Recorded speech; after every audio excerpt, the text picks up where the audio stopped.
you want to contribute to something, I don't know, enhance it in some way. It's really good though, Alex. Still love it. It's from GitHub. Great.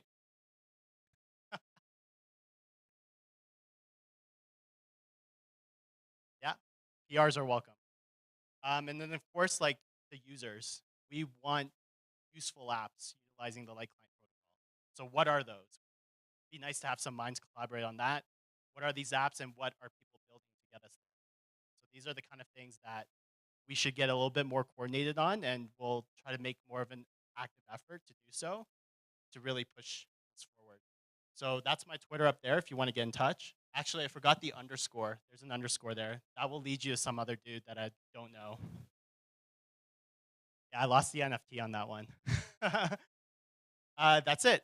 And any questions at all? Otherwise, I'm going to bring Atan up here. He has a few slides that just goes into a little bit of the protocol and with some proposals. Yeah, yeah, I can.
right, we are back at the laptop that works.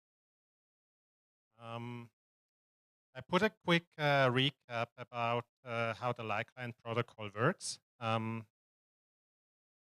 So if we have a beacon block from beacon chain, it has two signatures. The proposer that signs the main signature, but that one we cannot actually confirm on the Light Client because we don't have the data. Like we would have to verify not just this signature, but also all the attestations. So it's like several gigabytes of data that we would need. So what was added in Altair is this additional signature down here from the sync committee. And this one actually signs the parent hash. So it's like the block before this. And the Light client then trusts it if more than 2/3 of it sign the same message. Why 2/3? It's sort of arbitrary, but the main network operates under an honest majority assumption. And the sync committee is just sampled randomly from that. So the same security guarantees apply to it as well. This is what the Light client data looks like. It sort of describes a set of 3 different blocks. The main block is this attested block. That is the one that is being signed in the signature block using the sync aggregate. And then it also points using Merkle proof to this finalized block up there. And this allows a Light client to follow both the finalized header and the latest optimistic header. So this is the chain header, and this is the latest finalized block. On the network, these structures look like this. It's like this attested header, and then it has Merkle proof to the next sync committee and the finalized header, and then the overall signature. There is also a couple smaller objects that describe the same thing, but don't include all the information because, for example, next sync committee only changes once a day, and finality only changes every 12 minutes or so. And then there is also this bootstrap structure down here to get the initial sync committee from a trusted block root. The entire protocol for a Light client then looks like this. You start from a trusted block root. That can be, for example, the merge transition block. And that would be the first question. Can we sort of get the clients to ship a socially agreed on checkpoint periodically, like every 4 months? And from that, the Light client can download the initial sync committee and then follow the next sync committees using those Light client updates that we have seen before. And from that, you can obtain the latest block and the latest finalized block. And in there is the EL root hash, against which you can then run like get proof, all sort of proofs of the entire Ethereum state. So this has been standardized in REST and in libp2p. Those protocols have been merged into the official specifications. Nimbus is implementing them, like it's working there. Lodestar has them, I think, mostly done. And Teku, I think, opened an issue to start implementing it as well. So progress is going fine. And then there is also the portal network, which is getting more important over time as it also stores like historic data for Ethereum itself. So that's basically where we are today. I was wondering, is there anyone in here who doesn't know about these structures yet? Or is it mostly people who are working on Light clients already? So that is for doesn't know the structures yet. Okay, so most of us know the structures already. So there are a couple problems that are still not solved yet. This is a relatively new protocol. And the first of them is for the security. And technically, if you assume that only validators who exited the chain normally can sign conflicting messages, then it is safe to use 4-month-old data to stay in sync with the network. So if you start from a checkpoint that's 4 months old and then sync forward, that's still safe, according to this research. So the problem is, right now there is nothing that prevents a sync committee member from just signing multiple chains at the same time. There is no slashing defined. And it's also kind of difficult to define a slashing. Like, if you want to slash on any non-canonical finalized block, the problem is that if someone syncs to an incorrect chain, or even if someone signs something that later gets orphaned, it's becoming a problem. And so we can make this a bit weaker and sign only if you slash only if you sign multiple finalized headers. So you have to sign the correct chain and also a conflicting chain. And then we can sort of traverse the history and see, you signed 2 blocks from a different history that are finalized according to you. That's also kind of difficult because right now slashings do not have this sort of history, so maybe it needs to be bounded to a day or so, or 2 days, I don't know.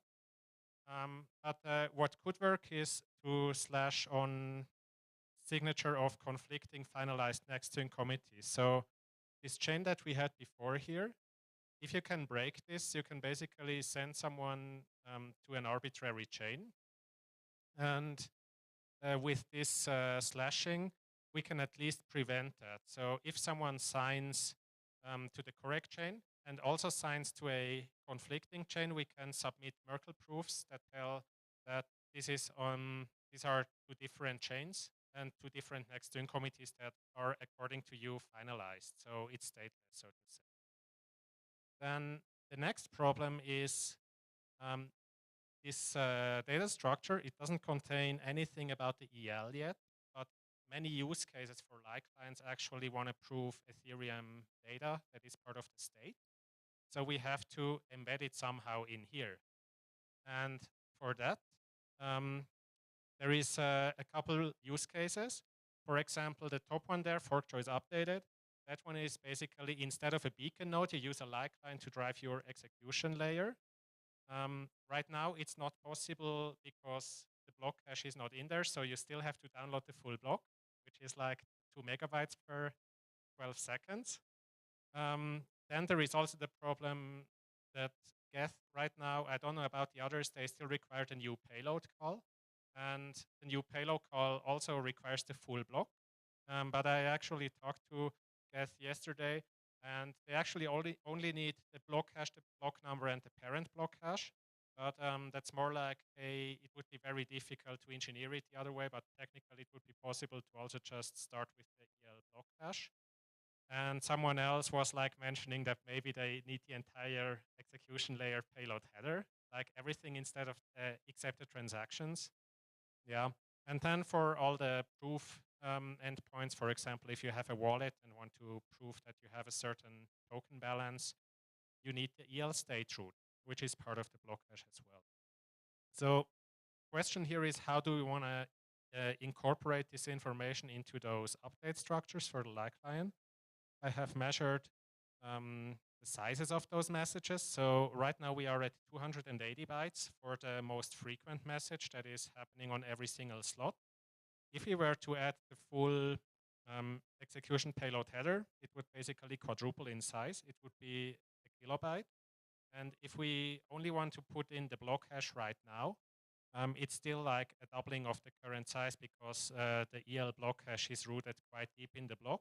So we have like the beacon block, and then inside there is the beacon block body, and then there is the engine execution payload header, and in there is the EL block hash. So one suggestion there, it would require a consensus change as well, is to just move that EL block hash to the beacon block header. This way, this structure can be kept around roughly 312 bytes. But the challenge there is it would be like the first ever addition to the beacon block header. So no one has done it yet, so it's probably a lot of work to make that one fork aware. The reason why this message should be small is that light clients enable also use case for real-world devices, for example, Internet of Things. So you can have, for example, a door lock where you push all these light client updates and then a proof that you have a certain NFT in your wallet to open a door. And that can happen via Bluetooth or via ultra-wideband. And there you really don't want to have very big messages. So yeah, not sure which one is the most simple here to minimize the size here if it's important. Up to discussion. So then the third one is the engine API. That one is the API between the beacon node and the execution layer, how it informs the execution layer about the latest head. Right now, the spec says that if you pass a fork choice updated with an hash that the execution layer doesn't know yet, that it is sort of optional that the execution layer actually does anything with it. So proposal here is to just make it a should, so that in general it should be okay to just use fork choice updated to sync an EL. The EL already has capabilities to download blocks, because when you pass it the latest block head, then it can download all the parents from that. So the data is there. It just requires more engineering. And then also for accelerated syncing, it would be great if the deposit contract would be prioritized during the sync, because then you can sort of have a situation like this where you have like the optimistic sync that syncs forward, and then it jumps into the light client data and brings it all the way to the wall slot. So can be multiple months of data that is skipped there. But then you have this light client head, and you have the latest block, but you may not have all the validator keys to verify that. So if, like, currently we have to pass that block to the EL and then wait for it to sync, it's still faster because the EL already knows about the latest block. But then we have to sort of import the deposit contract, all the logs, build up our set of validator keys, and then we can sync backwards and validate all the proposer signatures, because they are not part of the block hash. So yeah, those are the challenges that I'm seeing right now with light clients that should be addressed in the near future to make them more useful. Most importantly, it's this slashing, and also adding some way of notion of a block hash or a execution payload header into the light client data. So yeah, that's from.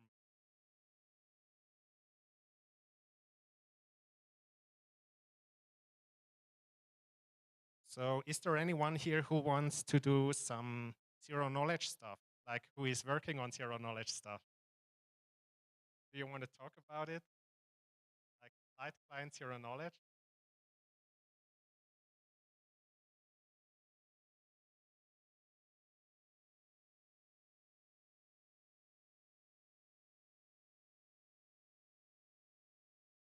Okay, yeah, the portal network is an important step there as well.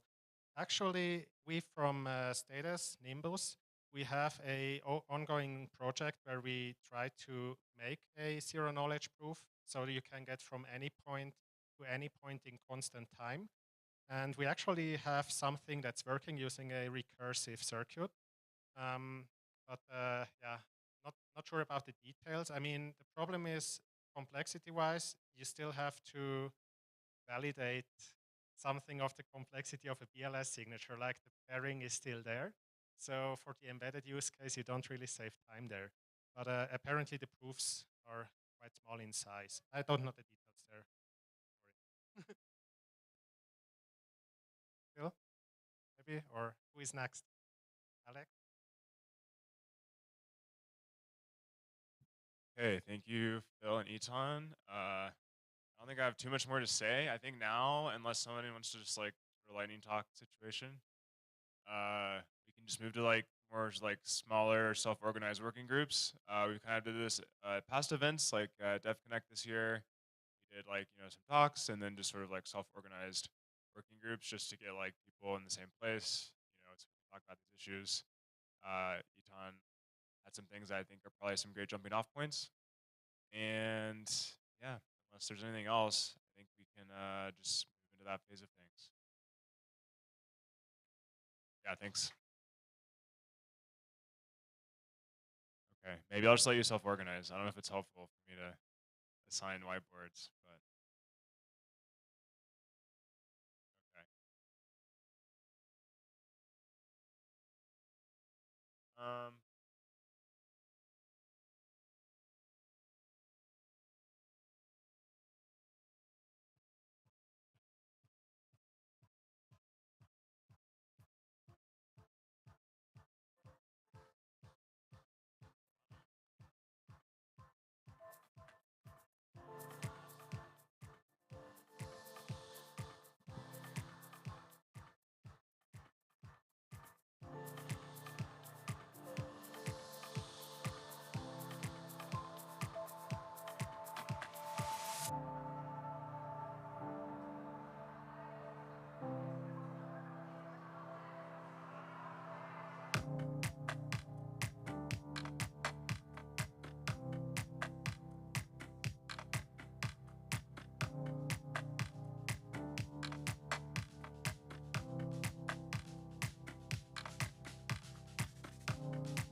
Just to bridge sort of like what happened before, as this one is basically just like a continuing session to what happened in Osaka, where we thought that we will almost die after typhoon. So basically that was like proof of work to proof of stake, sort of like transition session, where we hosted like some community sessions as well, alongside the ETH1X to ETH2 and ETH2 sessions. It was kind of successful in a huge room where Vitalik went on like a huge session and brought like so many research posts of like that inspired the discussions that happened during the session. And then just to give you a quick overview of the roadmap of what we've been discussing, like just a few points. Mainly, we've been discussing the IP 1559, the fee market change for Ethereum, which was a very hot discussion, and also the ProcPow, which we agreed all that's sort of a conspiracy-driven IP, and we should not keep much of a we should not pay much of attention to that, as that's very conspiracy-driven. Then we also started discussing about state rent, as we realized that many people are using blockchain as a storage. So we were discussing that there should be rent-free, that there should be some rent fee for the providers. It also kicked off the ideas for stateless client with Alex and Piper. I'm not sure if they are there, but they started pretty much discussing how we make Ethereum stateless. And then they follow up the session in Paris after ECC in 2020, which was the COVID session as well. And then we were discussing also sharding, like how Ethereum can how like shards, like the shard design basically. And then the Ethereum transaction history archive, which is basically about how we can keep the full state of all transactions and like archive notes and all that. You guys may be wondering why everybody's sitting down. Even I'm like sitting down because I don't want to be like too much like, oh, I'm like important and you guys are not. But basically, Ethereum Magician sessions are always like everybody sort of like on the same like line or something, that like there is no such thing as like, oh, these are the core devs, or like, oh, these are the speakers and they're important. Like, no, like everybody is equal and everybody is as important as whether you're a speaker or you are sitting in the audience. And I highly encourage you to join us anytime in this like house circle.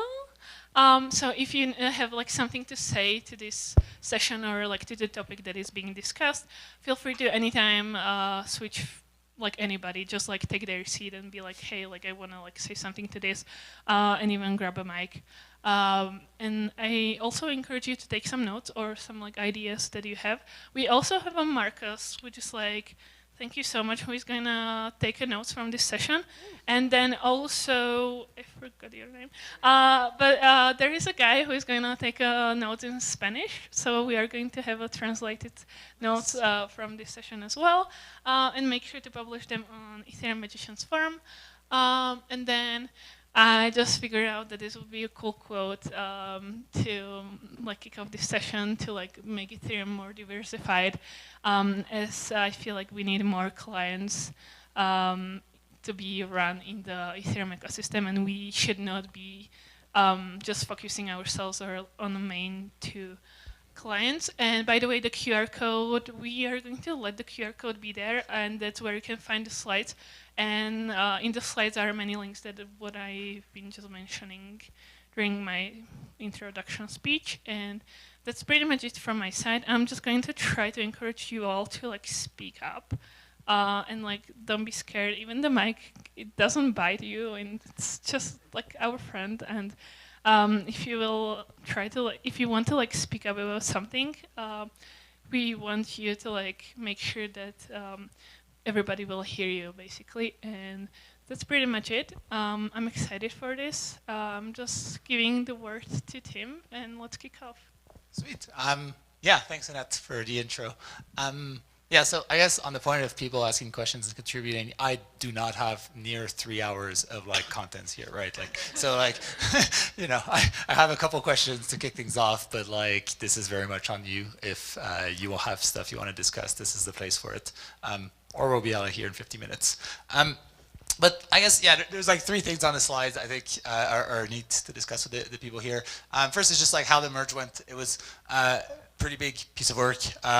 Not only technically, but just like making it happen from like a human perspective. We have all these teams working together. So yeah, I'm personally curious to hear just from the different client teams and folks involved, like how that whole process went. Is there things we can do better for like the next one? Or things we did well that we didn't expect to do so well? After that, like we keep talking about like the surge, verge, purge, splurge, all that stuff. I think I just want to make sure we have space, you know, to hear from different client teams about like how they see priorities there, what they think is important, where things are generally at, and then answer all the questions from you guys, because I think it's easy to like look at the 4 acronyms or like meme names, and then when you get into the details, there's like many more open questions. So hopefully we can get into some of those. And then yeah, we'll try and keep time at the end, or actually we will keep time no matter what at the end, to just discuss like specific EIPs. Like there's a bunch of EIP champions. Shanghai planning's been a bit different because we canceled the calls after the merge to give people a break. So everyone has like EIPs that they want to put in. Not a lot of places to discuss them right now, so we'll use this as a sort of pressure valve for some of those discussions. Yeah, so that's roughly it. But again, yeah, please ask questions throughout. Otherwise, this is going to be over pretty quick. But yeah, to kick it off, I just was curious to hear from like different folks on client teams, like their perspective on like, not like technically how the merge went. Like I think we've covered that a lot already, but just how they felt during the process, and like, you know, now that it's over and we have a bit more distance, like looking back, how do you feel it went, and are there things that could have been better? So yeah. I made the mistake of sitting beside Tim. It was stressful. It was really, really stressful and really drawn out for a long time. And I think as core devs, we've all felt that real pressure. So that's kind of the personal view of it. I don't know how you change that. I'm not sure we should, because we should have been under pressure to ship, and we were. But you know, I guess I'd say never be in doubt that core devs feel the pressure to ship. We really do. Yeah, I think there were a lot of really good things we did. The testing that we managed to do was phenomenal. And it was kind of another couple of steps up on anything we've done before for hard forks. And that kind of coordination and work that went into that was absolutely fantastic. Starting with the client teams testing their releases, but then the EF support of spinning up the shadow test nets were a brilliant idea. And Mario and other people contributing to the test suites and Hive tests and that kind of thing, really, really valuable. I don't think we started those Hive tests in particular early enough, and I think that probably is a knock-on effect from we didn't necessarily include the execution clients early enough, which might have been because they were busy with 1559 or something giant. So I'm not sure what the timelines there exactly were, but it felt like consensus side almost felt confident and ready, and execution was kind of like, oh yeah, the merge is the next thing. We've got time now. We can look, and it wasn't a surprise to them. Don't get me wrong, but I think that was a big deal. That would have helped to bring that forward, and then have more time on things like being able to pay real attention to the Hive test. We were struggling as client developers to keep up with the support and the last minute things we knew about, and dealing with these Hive test reports that are in a format that, particularly for the consensus side, we weren't particularly familiar with. Thank you. Made the mistake of sitting too close to Age. Yeah, I agree. It was really stressful. Very, very stressful 4 years. I think a large part of it was figuring out how to deal with that and how to keep performing and keep delivering good code. Not sure what to do about that. Perhaps having gone through it once, then these group of clients will be better at doing it again. I think it was interesting to see how there were kind of like a few little efforts or a few people that kind of poked up and really pushed things along.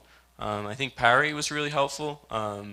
I think Marius also managed to create a lot of momentum. So I think there's a lot to be said about, yeah, I think the right person at the right time relieving the right pressure point. So I don't know what we can do to make that happen more in the future, but those individuals should be enabled when they want to do something. I think it went really well. I have been quite disappointed with MEV since it's launched. I know there's been with some of the implementations there's been some bugs that with like JSON encoding that really shouldn't have hit us on mainnet.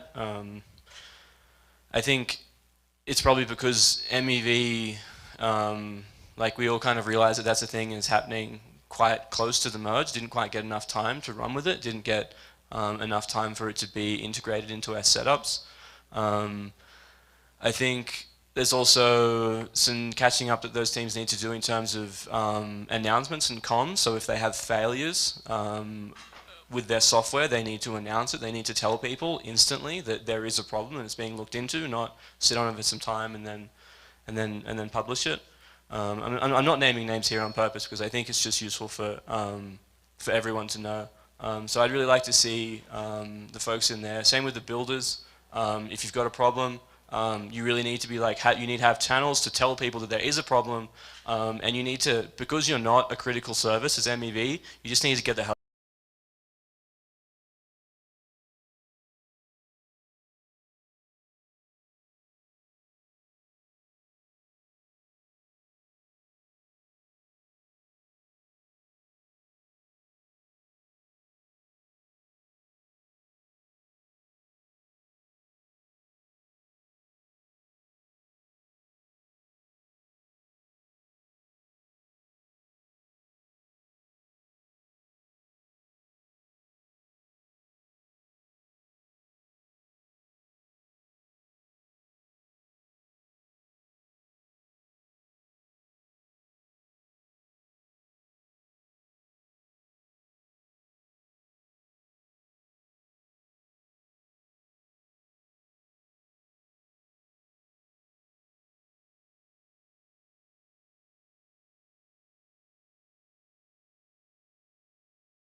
in October. And it was like a bit too late to say like, oh, it's just Docker told me that. So, that it was just Drake. I was really happy that actually we almost launched in October, so just the next year.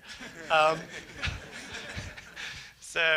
then I came back to after I said that, I was like, yeah, maybe it was not really the common agreement, the common sense.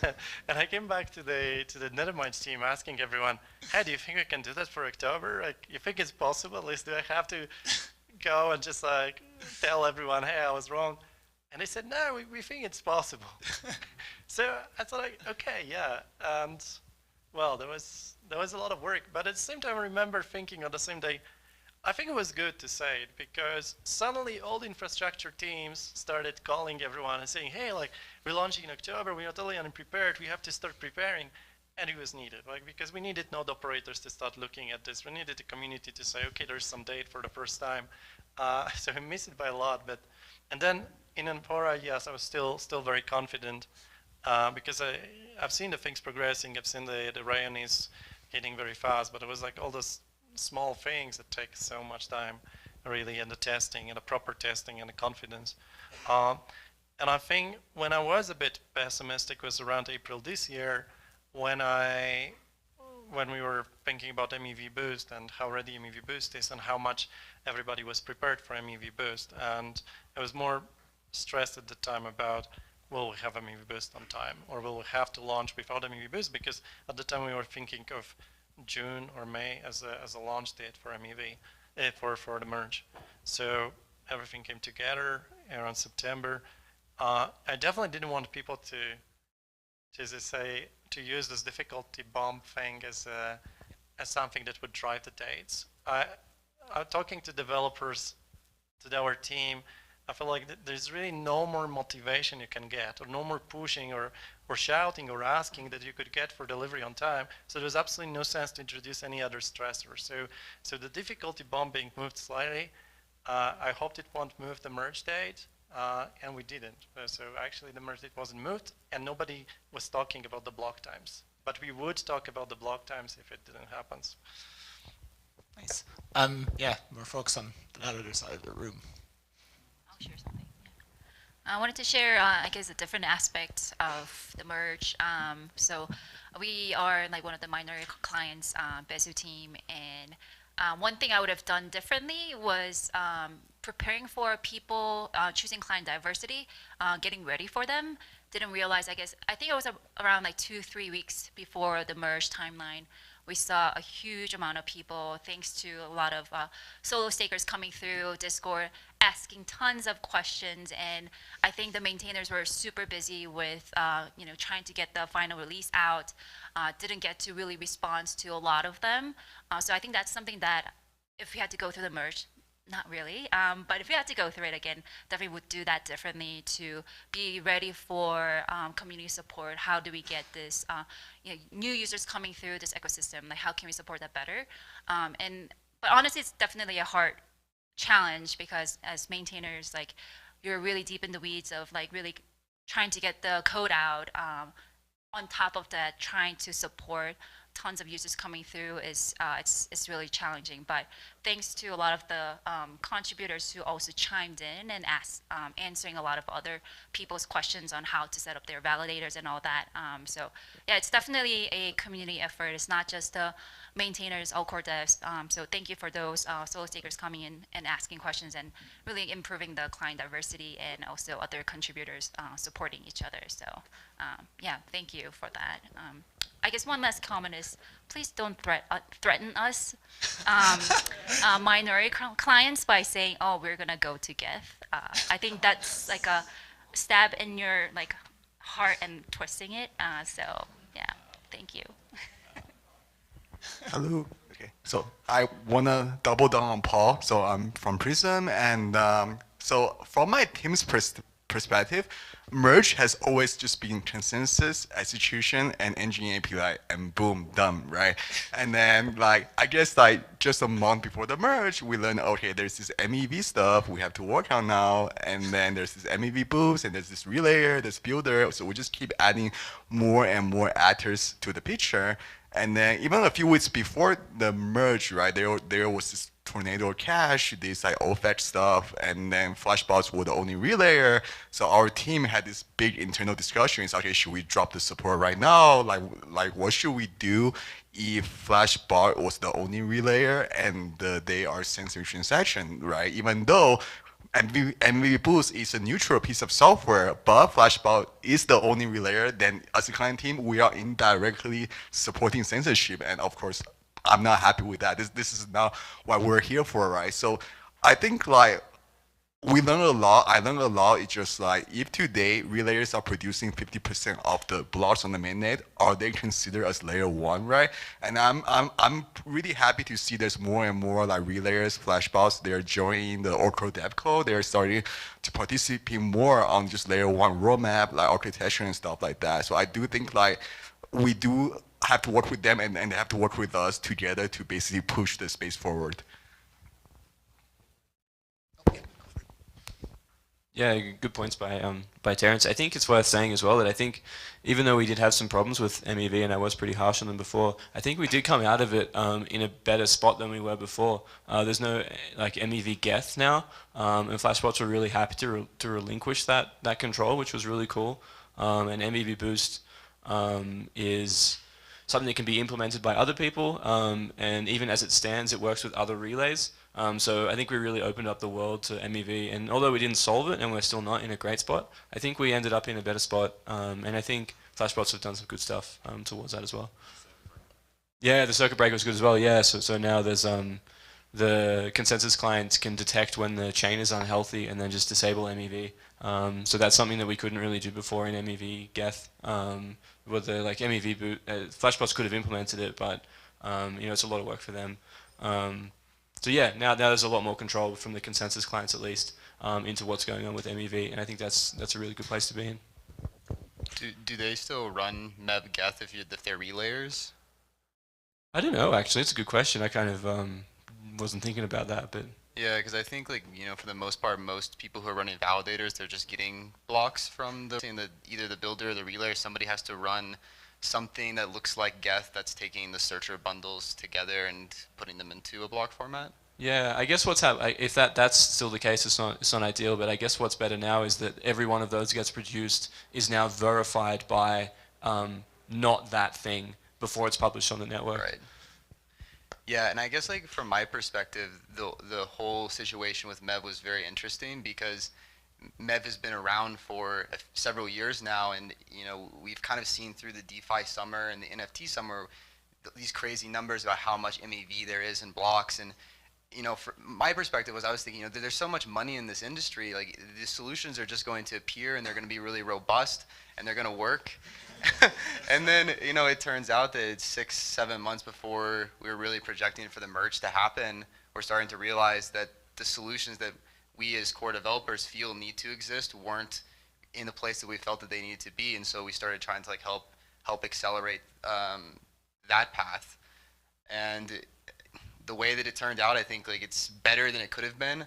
I would have been very curious to see like what institutions would have created their own MEV boost had this like open source public thing not existed. Because I think that there is enough money in this industry that some of these big stakers would have realized, there's no way for us to extract MEV anymore. Let's create some centralized endpoint for people to send bundles to, and we'll just extract it for our customers. And, screw all the rest of the stakers. They can figure out their own ways. So it's not where we want it to be today. We want to improve MEV Boost and make it better. And we eventually want to move to PBS where it's part of the protocol. And so we're just working towards that. But I think like also, with respect to thinking that the MEV industry was going to build all of this stuff, the core development community is also like very anti-financialization of a lot of things. And so to a degree, it felt like we didn't want to think about it. It felt wrong for us to think about MEV in a lot of cases. And it was only later on where we realized how much interplay there was between censorship and MEV and the ability to produce blocks, and it started to just unfold very naturally over the last 6 to 8 months. And I think like looking back, if we would have understood those things 2 years ago, we probably would have thought a lot harder about how to think about this with respect to the merge and maybe how to integrate some of this stuff a little bit more natively into clients. Yeah. And I guess yeah, talking about like the design of the whole thing, I'm curious to hear like Proto, Mikhail, you both spent a bunch of time like early on with like the engine API and speccing out of that. But yeah, Mikhail, do you want to just like walk us through like how did we come up with the merge? Like how did we get here? Yeah. Hey. Okay. So it started like for me, the merge started 2.5 years ago, like roughly at this moment in time. And yeah, by that time it was like an idea of the two-way bridge, of bringing the Kasparov FG as a finality gadget from the beacon chain to the proof work chain. That was the starting point, and there was an idea of like actually transitioning the proof of work chain eventually to the one of the shards that was not yet designed by that time. And yeah, it was like a long journey. I can't recall everything that has happened like during this more than 2 years period of time. But one thing that I would just like to mention here, like my key takeaway, one of the key takeaways from the working on the merge project, is that retrospectively, what I can yeah recall, like the first collaboration with somebody else working on the same space was collaborating with Guillaume. Guillaume prototyped basically the first execution layer client. Was not called that by that time, but anyway, it like made me much easier to like prototype the whole thing, like the consensus layer interacting with the execution layer. It was not done by engine API by that time, but anyway, it was like, yeah, the old idea of like putting it in a shard and make it work somehow. So we did this prototype. Then, yeah, after some progress on the merge specs and the ideas, then Proto appeared with like Reanism project.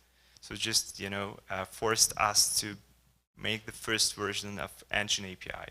Proto, do you remember all this enormous amount of hours you've spent managing this project and driving it through? Like, I mean, I can talk about that. I would want to first reiterate over what the first moment in time was that we developed the merge. I think it was before COVID, before the whole pandemic.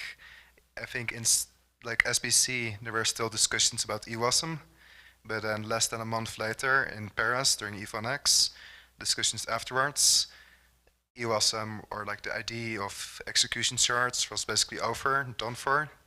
And these discussions between you and Guillaume, Danny, me, others, Ben also, started where, hey, maybe we can prototype this catalyst thing with the EVM attached to Teku.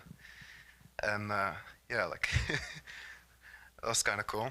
But it took, that's 2020, it took a year, more than a year, till we got to Reanism. So it's a huge leap already where things happened. And then in Reanism, we were in this awkward spot where Altair was still not shipped and London was still not shipped. And we were this like moment in time where there's this tech development where you have to convince people that they need to dedicate resources on something that's not the main hard fork to make some kind of progress. Definitely, like, there were moments in time where I was slightly, like, yeah, out of my humor because of the way these calls would go. Like, for a month, we were thinking of it like a hackathon where, okay, we just do the prototype with more than one client. And more than often, it's just meant that some clients would not go and join these calls to even just get a glimpse of what we were trying to do after Altair and after London. And I think like this discovery process for future forks, we can improve, where that's the time when if we had more people think about the merge, we could have realized that, hey, we need to make these communication channels with things like flashbots and MEV, because the merge is very soon. And otherwise it's very late, then you get in these situations. Yeah. By the way, MEV people are going to join us for the last session, so we can discuss more that later. Because Alex, just texted me that he's coming for the last session. Unfortunately, he did not make it here. Can I continue on that? Yeah, it's just a few sentences left from my end. Yeah, so after this is the first time we had like engaged more client developers and client development teams into that. And we had to write a spec of the engine API, like to make this, some kind of standardized or whatever. It was even before Amphora. It was like more than 1 year ago. Like April and May 2021. Yeah, it was great. So then Amphora, then all these off-chain events, off-sites, offline events. It's a really huge facilitator of the progress, and all the developers in one place talking to each other in person. I think it really helps to collaborate on the things even after the event, even when we're like on the internet, back to work. Yeah, and as has been mentioned, testing efforts, client developers gave a lot of feedback and all this stuff. It was just, and the key takeaway from what has been said, the right people at the right moment in time make the things happen. So retrospectively, this is what has happened with the merge. And I think that this may only happen, this kind of like thing, right people at the right moment in time may appear like in a healthy community, which we have currently, the healthy community of researchers and developers. And and this like proof, the merge is like, for me, is proof of like this, that this community of researchers and developers that we have in Ethereum ecosystem can like capable of delivering like huge, big, sophisticated projects. And like the merge is like the first one, right? So next is dank sharding and other things, local trees. So it's not that, I'm not that scared about it after we deliver the merge with this huge success. So thank you very much, everyone who made it. I guess on the note of the community, it's been like 35 minutes. That's just us talking. Tim, don't we want to give Lodestar to like tell sure. us more? We can do Lodestar, but after that, start asking questions so we can like, open this up. Hey, thank you. Sorry for being late, as we are most of the time. We are the fifth consensus client. So yeah, we actually produced our first block on mainnet in November of last year, but it was actually fun to basically sprint up to with everyone else and basically caught up. So that sort of retrospective was amazing to see the kind of feat that we can get there, and of course with the help of all the other client teams as well, we were able to pull through. So basically it goes to show what we're capable of when we all work together, especially when we're all focused on that one thing, and it was to achieve a successful merge. So it was really great for all you guys to help us basically pull us up to where you guys are. I guess one of the hardest things that we had to deal with being a more later client to be ready for mainnet is really just the fact that client stickiness is really huge issue, and we definitely noticed it as we're going towards merge.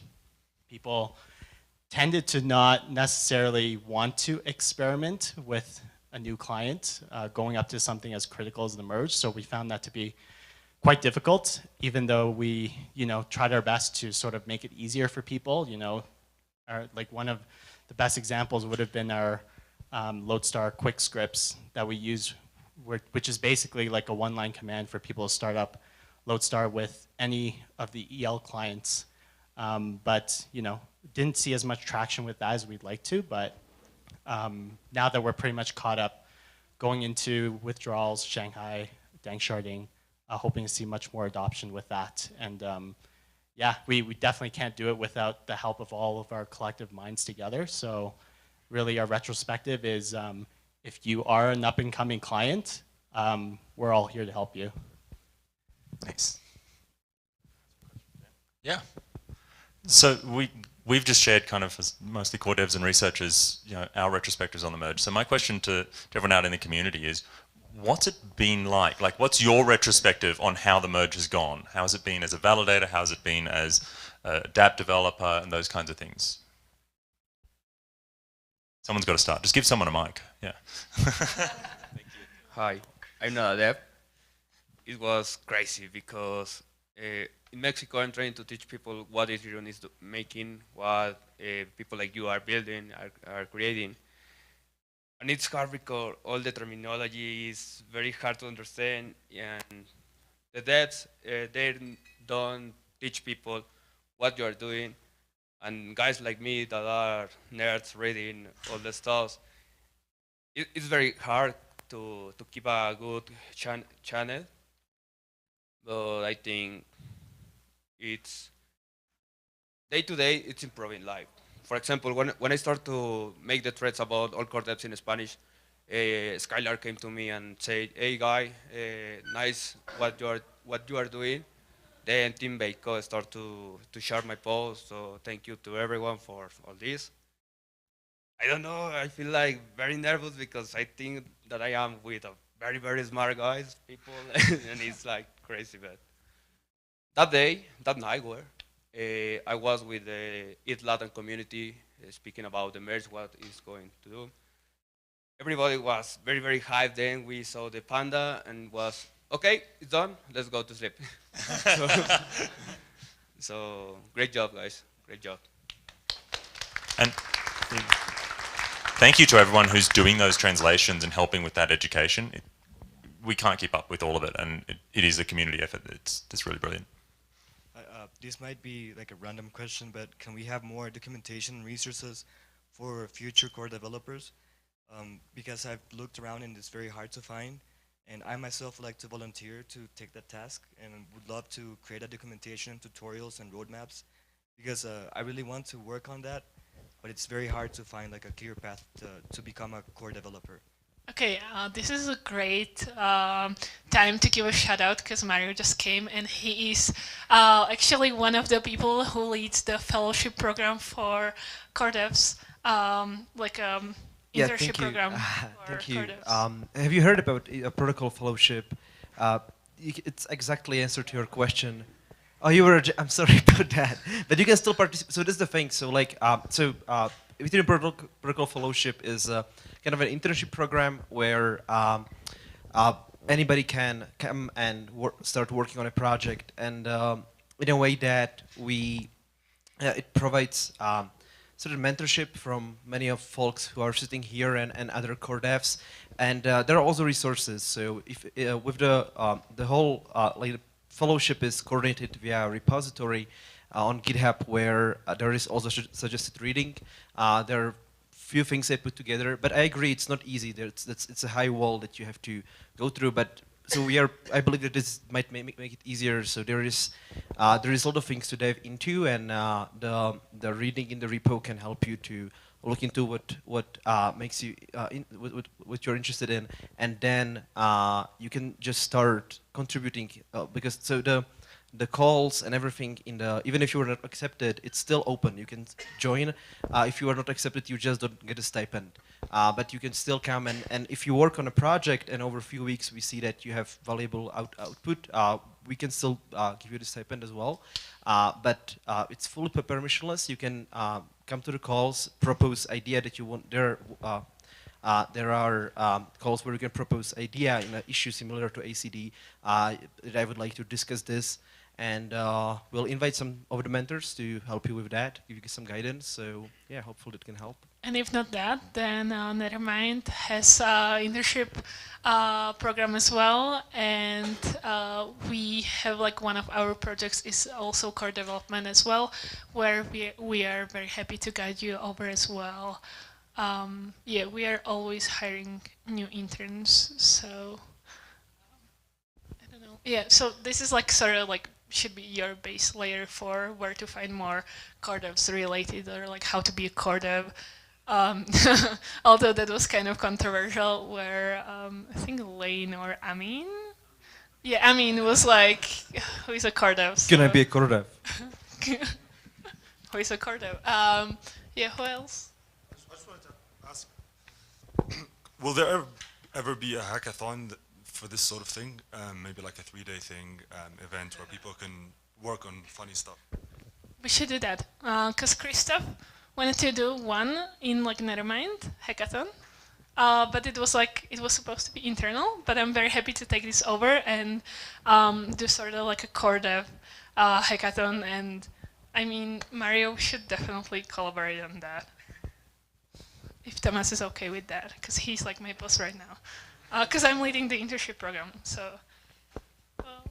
Just quickly, I was going to say, a lot of the open source repos also have tickets that are marked good to start development on. So that's another avenue. It does get taken up by contributors, and we review and give feedback and help. And so there are a few avenues, but it's a learning curve. So we were working this weekend on the ETH Bogotá on some hypotheses regarding the new proof of stake system.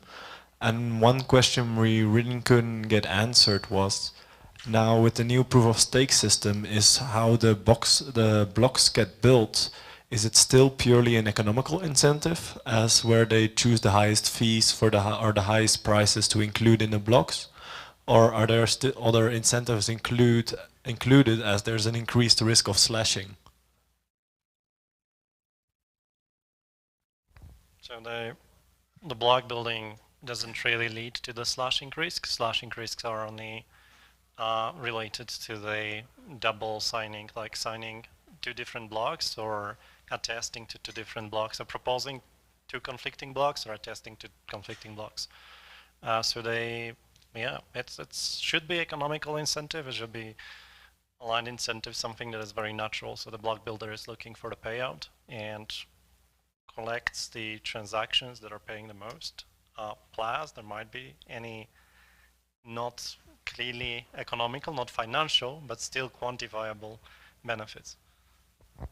Right, so Thomas is right about slashing. There are inactivity penalties, which are often confused with slashings, which you can incur if you miss your proposal.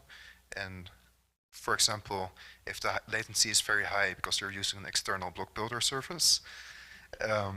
So that's one incentive for people to use lower latency services, which should just be your own node. But I do think that's part of the whole MEV discussion on how we make home stakers as competitive with regular stakers when it comes to publishing blocks so that they get attested timely and they're not missed. And larger blocks, obviously, they cost more bandwidth, they cost more time to propagate, so that might play a role. Thank you. I just wanted to. I was just going to circle back very quickly to the question about how to be a core developer, and I wanted to say that I think there's 2 things to consider. The first is just follow all core devs the best of your ability. I think orienting oneself around like what's actually happening in the protocol starts to make it a lot clearer, like where places that you can contribute to. So doing that, and then I haven't talked to a core developer in a long time who doesn't have a long laundry list of things that they would love to happen that they just simply don't have enough hours in the day to do. So maybe once you're feeling more oriented with the direction of the protocol, to try and just reach out to a core developer and say, hey, this is my skill set, this is where I'm coming from. Do you have a project in mind that I might be able to help with? And I think like once you start doing a little bit of that and showing that there's like you're creating value, then core teams love hiring people. So this is what I would recommend. I'll add a tiny note on that about like following all core devs. As the guy who runs it, the first like 6 months of it was my job to attend all core devs. I just like didn't understand anything that was happening, and like was literally like too intimidated to like speak up. So like if that's your feeling, that's normal. And if you're smarter than me, it'll probably not last 6 months. But like there's a lot of just like implied context that I don't know. It's really hard. And I felt really good about myself when Danny Ryan told me the same thing. When he started, I think before he started the EF, he would attend the Casper CBC calls, and he would just share links in the Zoom chat. He was telling me, like, you know, when somebody was like, oh, like this paper came out, he would just like Google it and be the first guy to share the link in the Zoom chat. So like, yeah, the calls are like hard to, there's not like a good way to dive into it. I haven't found somebody. So if you're like, if it feels weird for a while, that's kind of normal. When people ask me the questions, I always throw in these random ideas. I think this is a good idea. Just be extremely obsessed with like ETH research forum, and to a point where that you read the forum 1 or 2, 3 times, and then take notes to like basically where the notes that you can understand. Then you can transfer notes into blog posts, and then you can share the blog posts to people. And then, but when you are able to do that, you can actually be very knowledgeable at that topic already. Which, yeah. And then another thing is like just podcasts in general. Like pay attention to like core dev podcasts, and then take notes on that, and then also share your notes. Just people will actually appreciate that because not a lot of people have time to watch like YouTube videos and listen to podcasts and stuff. People will prefer to read notes. And just make sure to share everything on Twitter. That's where that's where the hype is, and that's like how you can like get involved and go to events and just like speak up or even take notes, and then like even DM to people. That's like how you can basically get started. Also, great way how to get even closer to the people in the Ethereum is just volunteer on a conference. That's basically how many people in the ecosystem, including me, started, and I feel like that's the way how you can get even closer. And whether that's like volunteering on the conference itself, or you can just even volunteer on the calls, and you can like find like a client calls and then just like, hey, like I want to take a notes, or like this is my skill set, and like this is how I want to help you, or like I found a bounty, like I found a bug in your code or something, or just like get involved with the GitHub repos. Yeah, I'd 100% agree. Hi, I'm Christine. I'm a researcher at Galaxy, but on the topic of ETH core dev calls, I too definitely did not understand anything for like the first couple years of my time covering these calls, but it takes a while.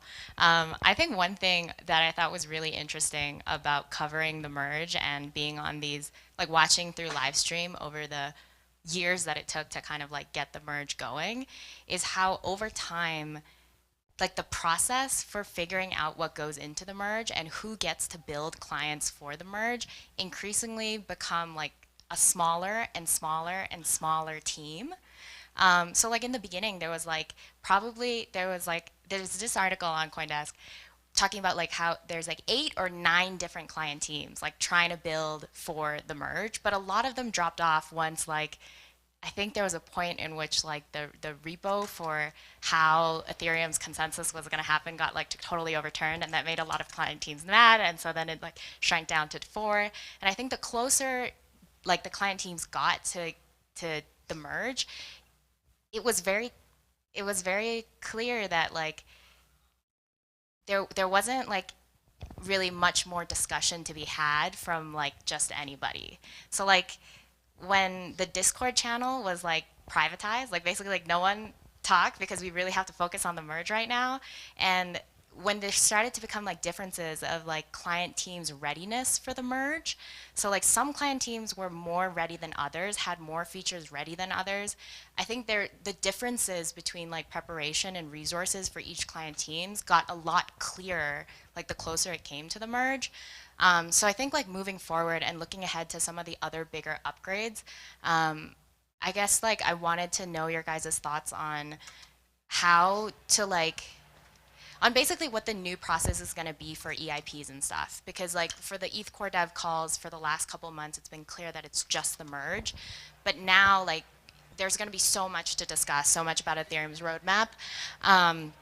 So I thought that it was like really like part of the whole topic around like ossification. Like the more decentralized this process is, the harder it is to make changes. But clearly there's like some amount of centralization that's needed and that we've already seen to make the merge possible. And so now there's Shanghai coming up. So like, will it still be like consensus layer, execution layer, like calls, or how are we thinking about governance, I guess, moving forward to to start to like, yeah, pull off some of the other big roadmap items. Yeah.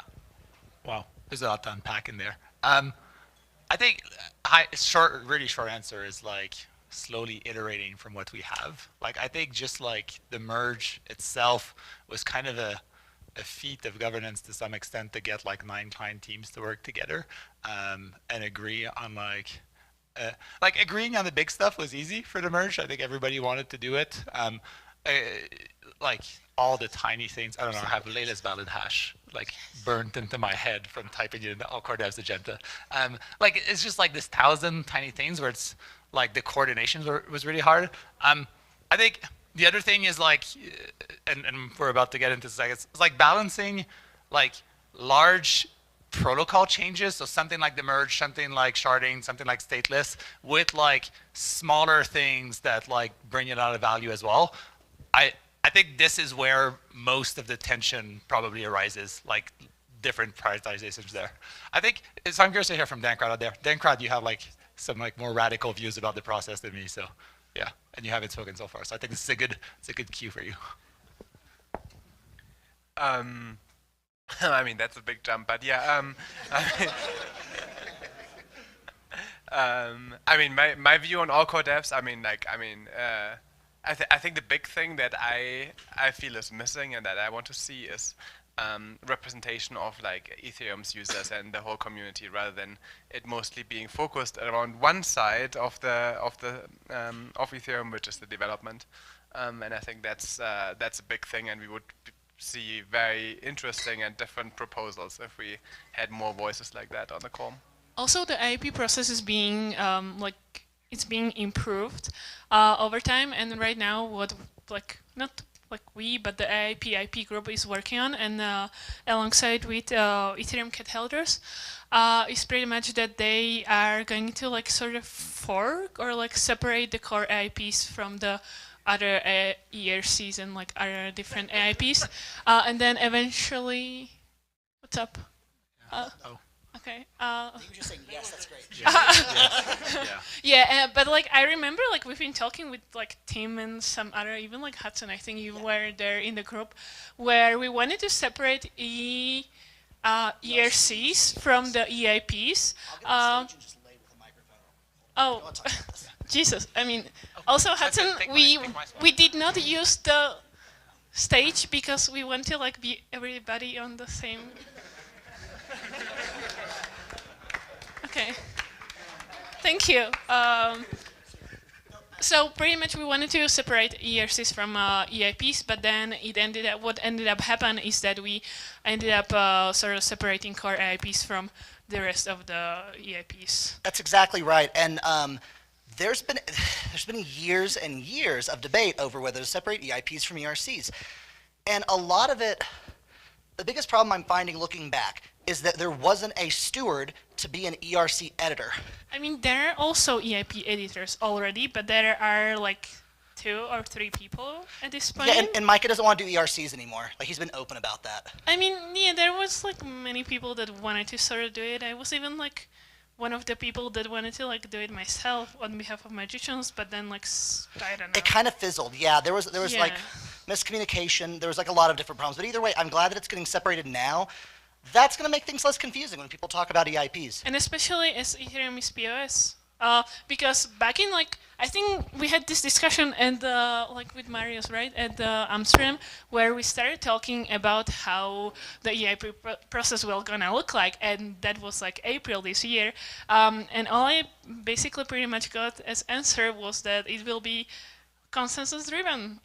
So not IIP process as we are used to right now, which is by the way described in the IIP one, which you guys can find on eips.ethereum.org.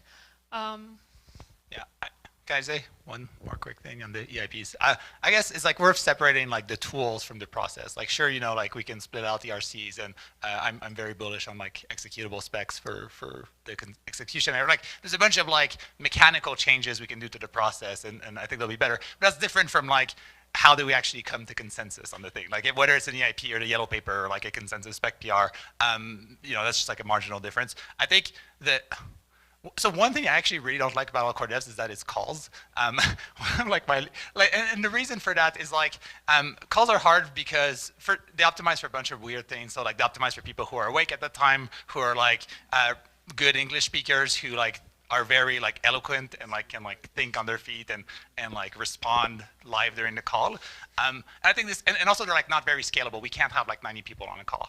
And so like to your point about like having more of like the community involved, it's like that's something where like moving, the calls are good because they give like a forcing function and like some rhythms, like I wouldn't take them away completely, but moving to be like more async is something I try to think a lot about. And you know, so for Shanghai, we have like this tag on ETH Magicians, and like, you know, anyone can tag their ETH there. Client devs can review it. Like, I can't force client devs to like look at your EIP if they don't want to. Like, you know, no one can do that. But it's like, at least there's a list and they can scroll through it. And like, if it sounds good to them, it might be like more accessible. And maybe you wrote it, you know, at 9 a.m. Vietnam time rather than like 4 a.m. during all core devs.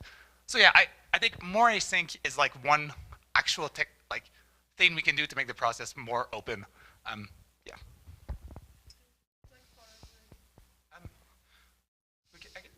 So we can like segue into it. You don't have to like. Okay.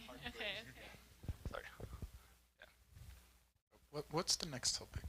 Surge, Verge, Purge, all the big stuff. So now that we've talked about how we are going to come to consensus on these new upgrades and new things, we could maybe talk about the new upgrades and new things. What's your favorite new upgrade, Marius? That's enough segue for you? Yeah, sure. Marius, what's your favorite new upgrade? I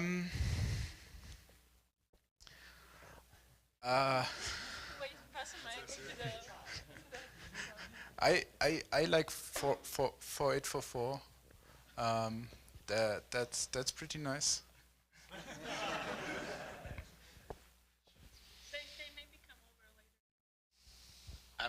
Maybe a better question on like the new upgrades. I guess I'm curious, like, yeah, from client team's perspective, like, how much have you been thinking about new upgrades? Because like everyone on Twitter obviously talks about 4844. A bunch of people not in client teams have been contributing. A couple in client teams have as well. But like, you know, mostly like we shipped the merge a month ago.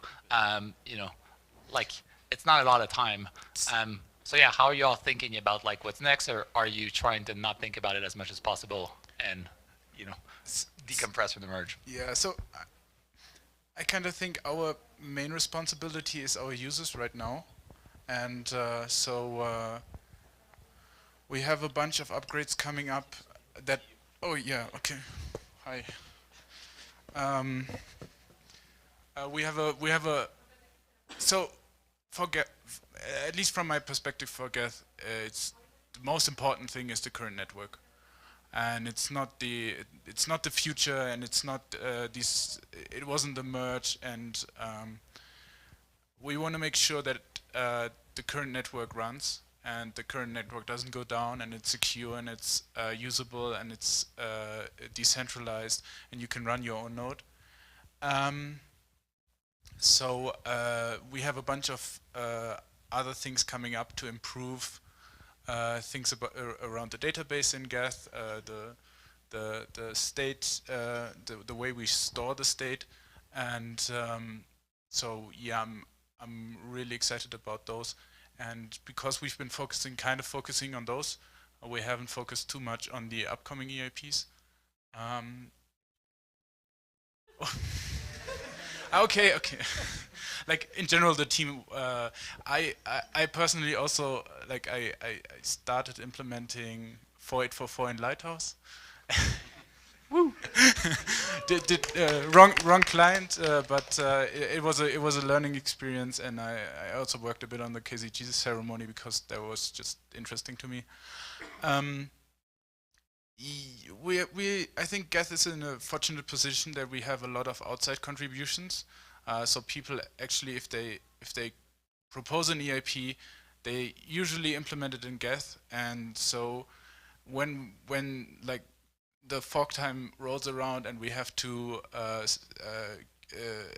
the implementations for the EIPs, we have something to build on, and we're in a very good position there compared to other client teams, and so we can kind of focus a bit more on testing, making sure that the spec is correct, all of these things. I think I drifted very far from the question. Yeah, cool.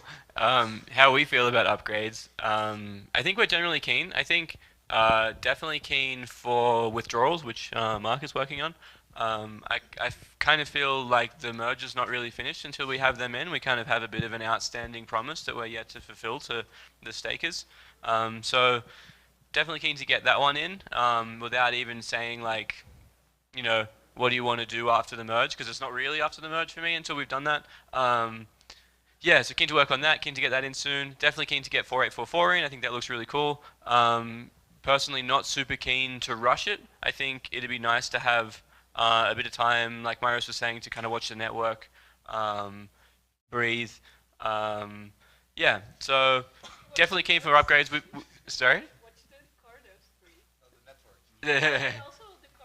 Yeah, that's right. Yeah, we have like Sean's been working on it. Marius has been working on it for Lighthouse. Yeah, you gotta put in your timesheet, man. Yeah, so we're keen. I'll perhaps pass it to Teku. Yeah, I think I really support Paul's point on the next thing we do is withdrawals. Like, it's got to be done. I don't think it's reasonable to put in bigger things that are then going to delay getting withdrawals out. We made a promise. We shirked on the promise a bit, and you were all very forgiving because we got the merge sooner. And now we're going to deliver the promise. We've got to come through on that. But I think the thing that really comes after the merge is the user support for the merge and the optimization and the cleanup and the learning. Now that we're actually seeing it in the real world for real, there's a whole heap of stuff that we can now go, oh, we should make this better. And it's not going to be protocol upgrades, it's just client improvements and so on. So that's going to take a good chunk of time. But I think we can start looking at a bunch of other things as well. And so I think 4844 is probably getting the lion's share of attention of the next big thing after withdrawals. Yeah, I think that withdrawals are absolutely must and absolutely the most important thing to deliver. At the same time, 4844 sounds so interesting that it starts to steal the thunder, and I think that's maybe even it's a bit dangerous. We should. Yeah. Very brave man sitting between Proto and brave, Dangrad. yeah, exactly. So yeah, that's why it's so interesting, because people are so convincing in delivering those visions. Yeah, I think that's coming back to how Nethermind's team thinks about the next deliveries. I almost would like to activate Daniel here to tell about his plan of delivering that. So I think it's in our case very similar what I just heard from other teams. So we right now would like to relax a little bit and focus on improving our client. Yeah. So the merge was extremely stressful, to be honest, for the whole team, and now people want to do things that in a, let's say, slower pace. Yeah. And additionally, we would like to clean up a little bit. Yeah, because there was no time. I don't know if you are aware, but like Nethermind a few months ago, it was completely different team. It was undersized, very small. At some point, there was only one guy, Marek, working on the merge, which was crazy. And I was really sorry when I joined and I, met Marek and I said, okay, we have to do something with that. And yeah, now we are in a completely different state. We can, improve our client a lot. We have a lot of things that actually we are excited about, and they are not, I would say, one-to-one related to Shanghai. These are the things like you mentioned, yeah, like database improvement, our sync improvement, our robustness of the client. These are the things that maybe are not so exciting for the community, but they're exciting for us. And that's we are mostly talking about right now. And there are also things like, documentation, community support, user support. These are things that didn't work well in the past. And I think in general, it should be improved, not only in Nethermind, but in the whole community. Yeah? So this is what actually excites us right now. And in terms of particular EIPs, we already started, investigations, but, taking it slowly, have fun with it, like 4844. There is one guy working from our team. I see that he's really excited about it. That's cool. We already started with Ravels. We have some kind of draft implementation. And we know that maybe it's gonna change, but yeah, why not to start playing with it? So yeah, in general, yeah, we are in much better state than we used to be. And yeah, this is what we are doing right now. So, yeah, I can give you an additional perspective from minority client like Lodestar. We're pretty much in the same boat, I guess, with like Nethermind, where before, like at a point where we haven't even hired the people that you guys have at this point. So in terms of time, we really haven't had as much time to really think too far ahead. We're getting most of the stuff from, you know, you guys in the community and such. But technical debt is definitely a huge thing for us as well. We have a lot of documentation we need to update, stuff like this, which, you know, it would be nice to have a sprint that's just, you know, for technical debt and getting our client up to par in that sense. But that's, you know, we're really excited, of course, to implement all the upcoming stuff in the roadmap. Like, this was great for me because I haven't even spec'd out 4844 as much as I should yet. So that's, you know, where we're at, basically. so on the Nimbus side, there is a delicate balance between implementing new things that are still moving targets and doing things that are expecting from client teams like testing and trying not to introduce regressions. Like we had a lot of point release in the past 3 weeks before the merge, and that took like all of our focus. But we do like implementing new things as well. For example, we took the lead with Lodestar on the light client thing, so this is something that we will continue, but we didn't start at all on anything related to the surge, the verge, the purge, and the splurge. Well, we did try to look into KZG commitment, but they changed a lot in the past 2 years, so everything has to be thrown out and recoded. I also think it's fine for these smaller clients to not be on the like brink of research, because especially with these upgrades like 4844 right now, the spec will change a lot, and I think it just doesn't make sense for smaller client teams that need to focus on like getting their client up to speed, to also think about the research and the iteration on the spec. So I think that's something that we did with the merge pretty well. Is there was like the bigger client teams, Geth, Lighthouse, Prism, Nethermind, Bisu, iterating on the spec, and the other clients kind of like following a bit. And I think that's a good way for the teams that have more funding, more people, to take some of the load away from the other teams. And also that's also what we're trying with testing and the Ethereum Foundation testing team, where we're currently looking for new people. So if you're interested in testing, come talk to me or Mario Vega. Yes, so we want to completely revamp the way we do state tests, to make it really easy for people to implement state tests, and to take some load of the client teams. I just wanted to share from a small client perspective. So for Besu, honestly, past month has been as equally hectic as preparing for the merge, with a bunch of major fixes for bug fixes. So honestly, we haven't even thought of future EIPs. Honestly, I think we even haven't gotten a chance to rest. And a lot of the maintainers couldn't make it because they're still working really hard, working on the fixes. Some even donated some of their paternity leave to work on the fixes. So quite intense. But I think afterwards we'll hopefully get some time to rest and get all the maintainers together, talk through what's going to be the future works that we want to work on. What really resonated me personally with the earlier talks by Aya was the subtraction part.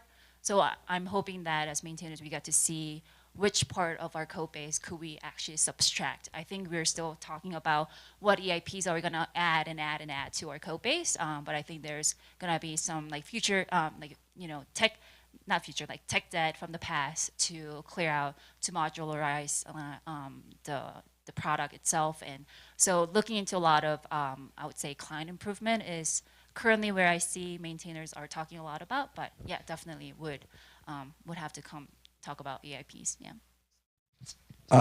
So I'm Prism, and I think withdrawal is important, but it's also on the easier side. And on the EIP 4844, we have been lucky, and Optimism and then Coinbase have been contributing to our code base. So thank you for that. But I do want to throw like a curveball.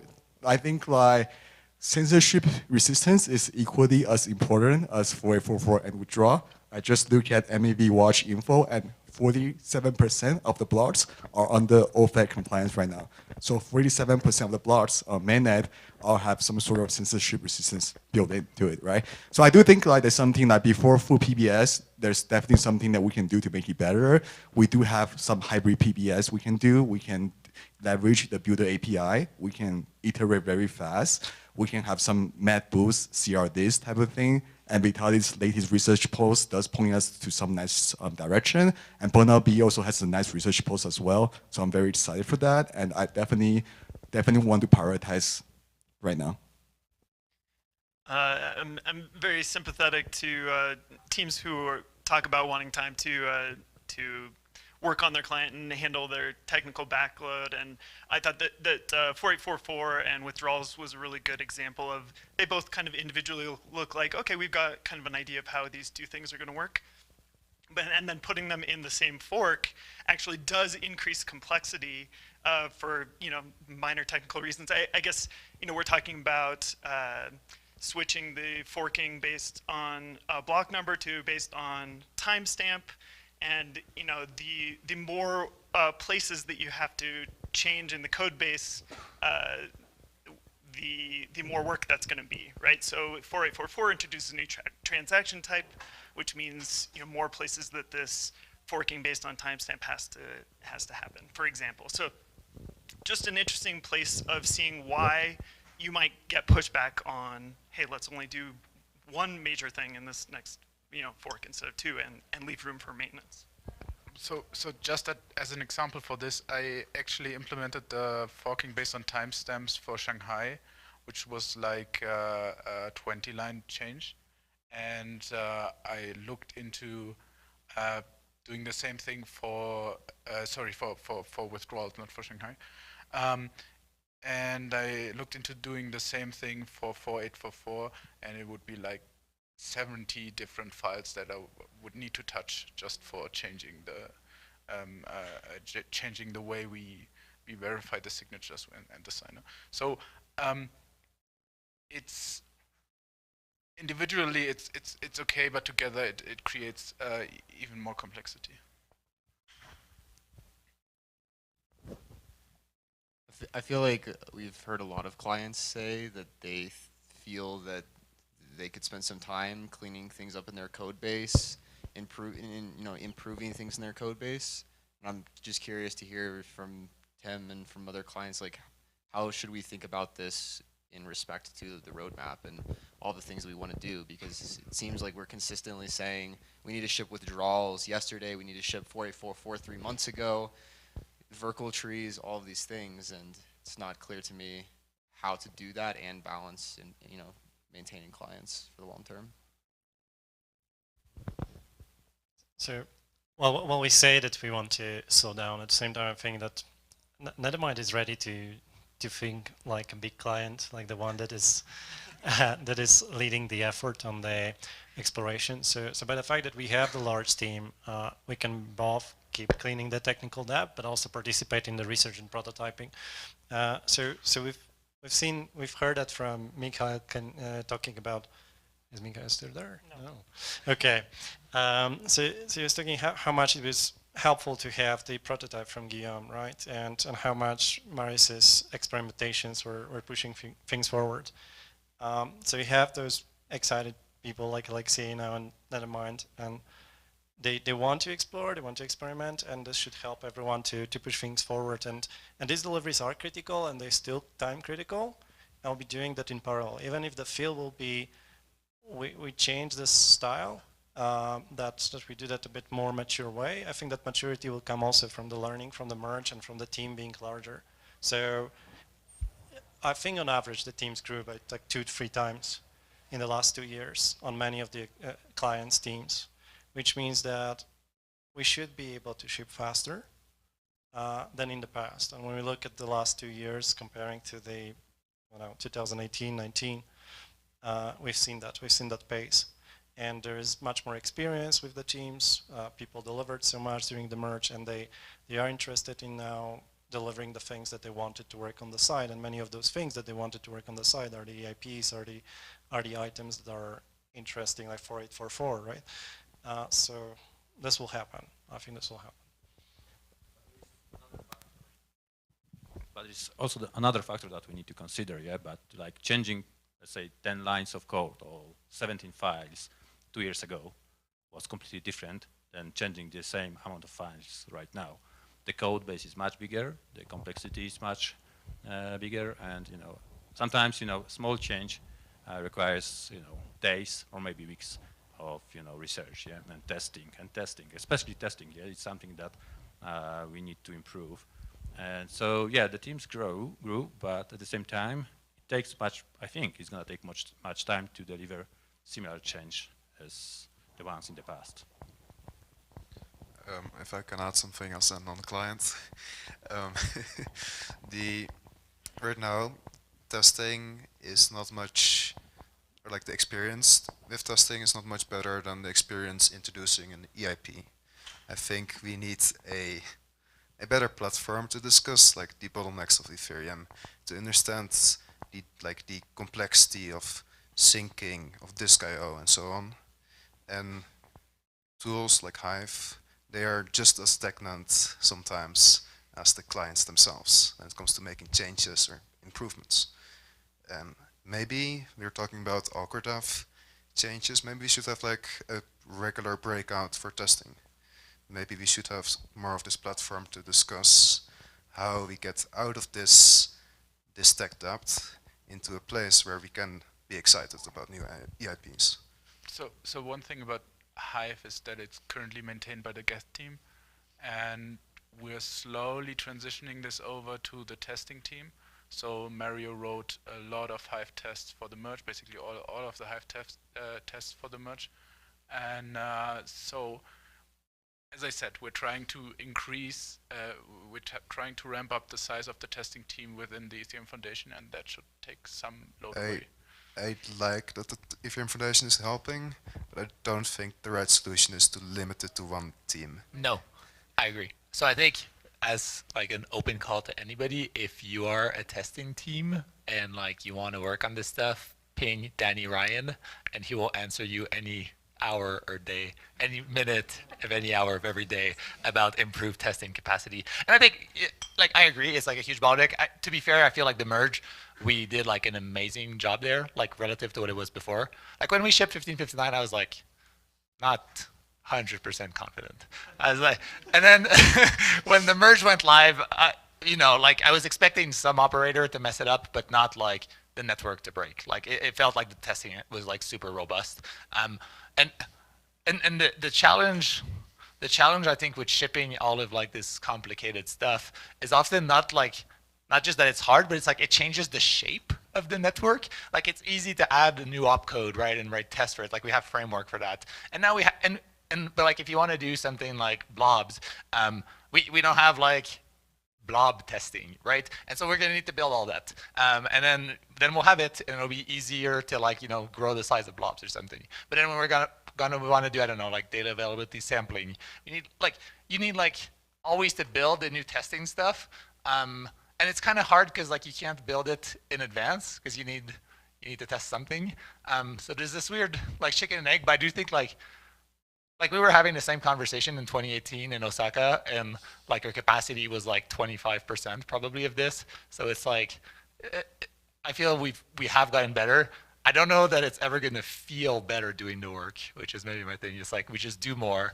we're better at it, but it still feels like we're kind of pushing ourselves because like it's just hard stuff and you need to build it. And yeah, like, I mean, you know, to touch on 4.4.4, obviously client teams kind of tired, you know, want to take a break, want to focus on withdrawals, but like having Optimism had step up, having Coinbase step up, like we wouldn't even be talking about 4.4.4 if this hadn't happened. And I'm not convinced that like 4 years ago, it would have been possible for like, there were no L2 teams, but like, you know, for like the Plasma team to like ship something like that. So yeah, I think we're making progress. I don't know if it's ever going to feel better, is my rough feeling.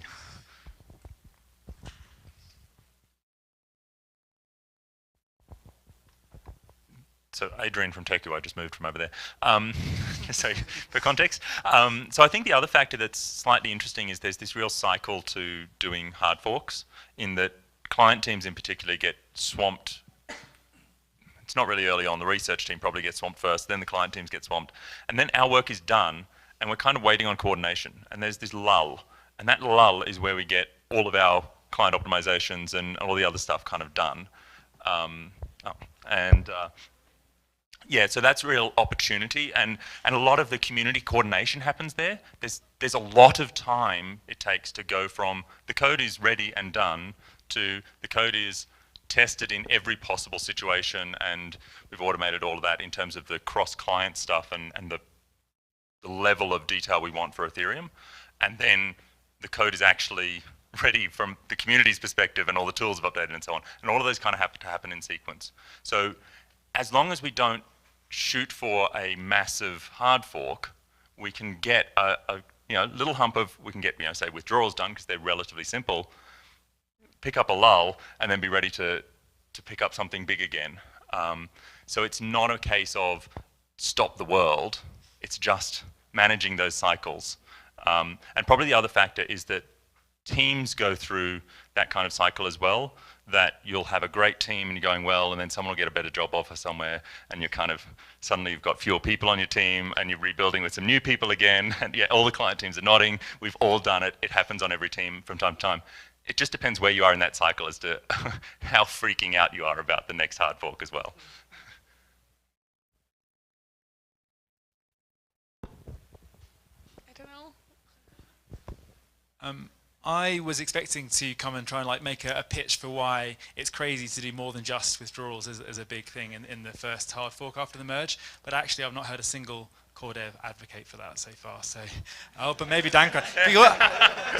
Oh no, I moved within arm reach of the Optimism Who's a core guy. dev though? That's the question. Anyway, but I did want to ask 2 points about withdrawals, like mostly to consensus clients. So the first point is a few people have said things like, "Oh, it's a relatively small change," and so I wanted to just check, like, is it? So so in one of the other sessions recently, one of the points that was made was that at the time that the withdrawals become enabled, also withdrawal key rotation becomes available. So there's going to be an enormous queue of people wanting to do key rotation. There's going to be massive MEV from those validators who are trying to exit before they get hacked because their keys have been compromised over the last 2 years. All kinds of other sort of maybe things we haven't thought about very much. So do those worry people at all or not at all? And the second point I wanted to raise about withdrawals was around whether, it kind of links to the tech debt point that a few people have mentioned, is there a kind of significant quantity of tech debt around the deposit process?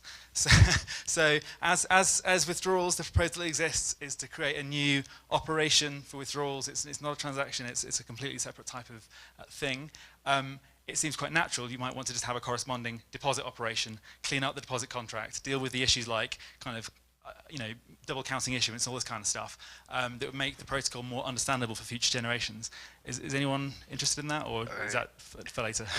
I heard some good arguments about cleaning up the deposit contract to keep the supply imbalances actually matching with the expectations, rather than locking up or like burning the deposits and then minting through withdrawals. So that's fair. I do think deposits are user-initiated and withdrawals are system-initiated, so they're fundamentally different. But yes, there's a lot of tech debt there, and yes, we will fix it in a hard fork at some point. Just to simplify, like it's ridiculous. The beacon chain is still voting on what it sees as the ETH1 head. after the merge. And it's 8,000 blocks behind. But hey, it works, right? And we didn't have to touch it, and that was good. But we will have to fix that. I'm curious to hear from the 4844 maxis.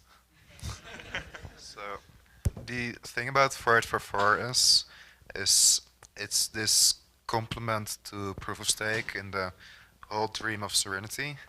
So we're very motivated to ship it. At the same time, I think there are goalposts and like the communication about the state of Ethereum are not that clear.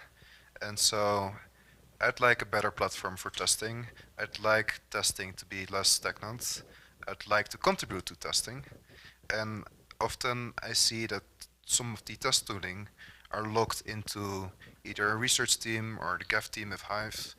And if we open these things more like up and we communicate it and had calls about these things, I think we can make a lot more of this quick progress towards a state where we're happy to work on 4844 or other complex upgrades.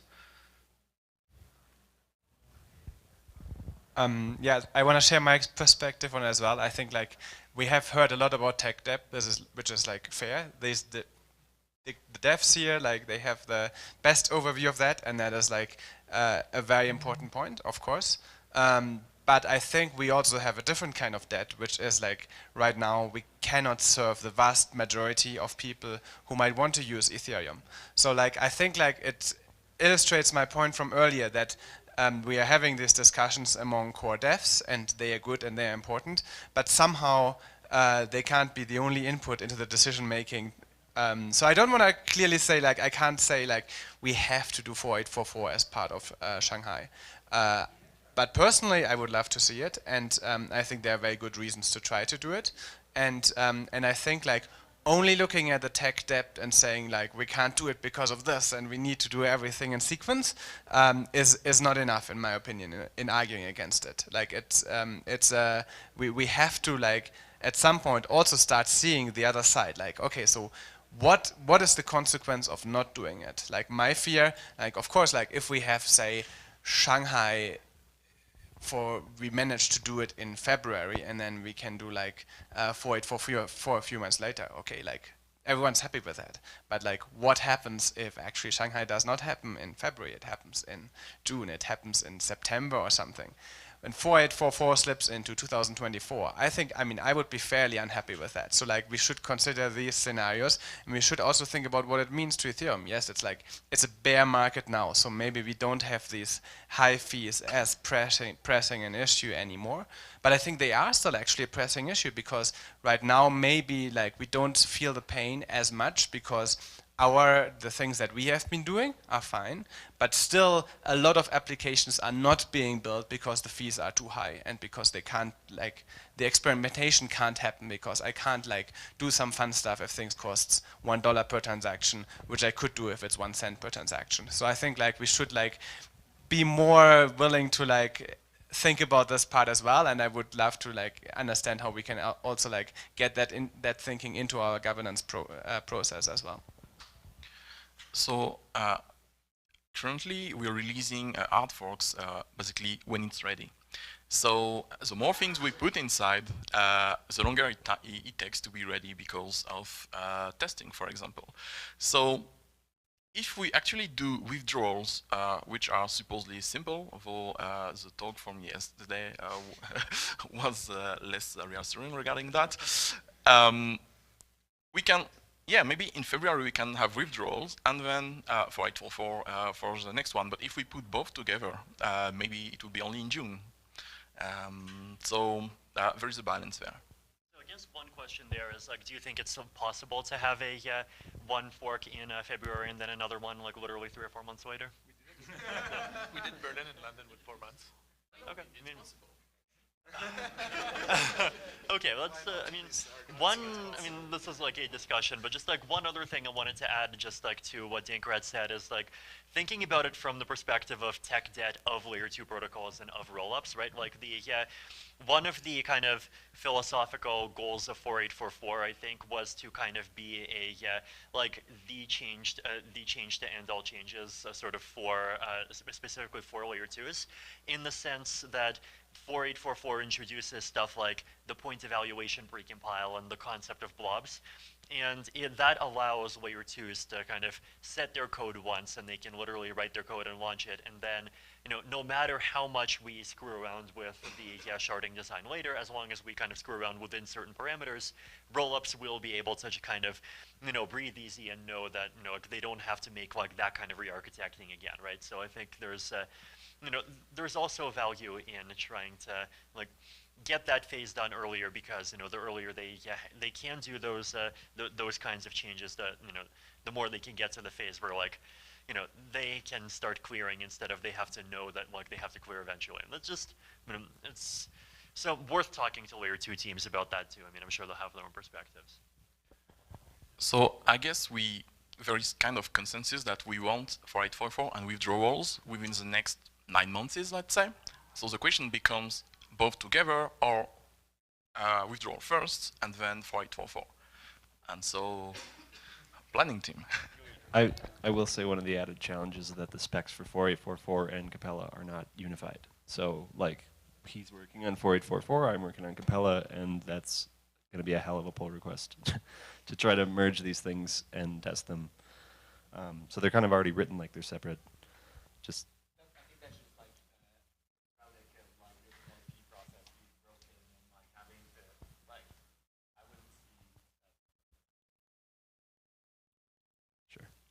So one thing I would add with regard to hard forks 1 versus 2 is that generally with the hard forks, implementing something takes usually less time than rolling it out.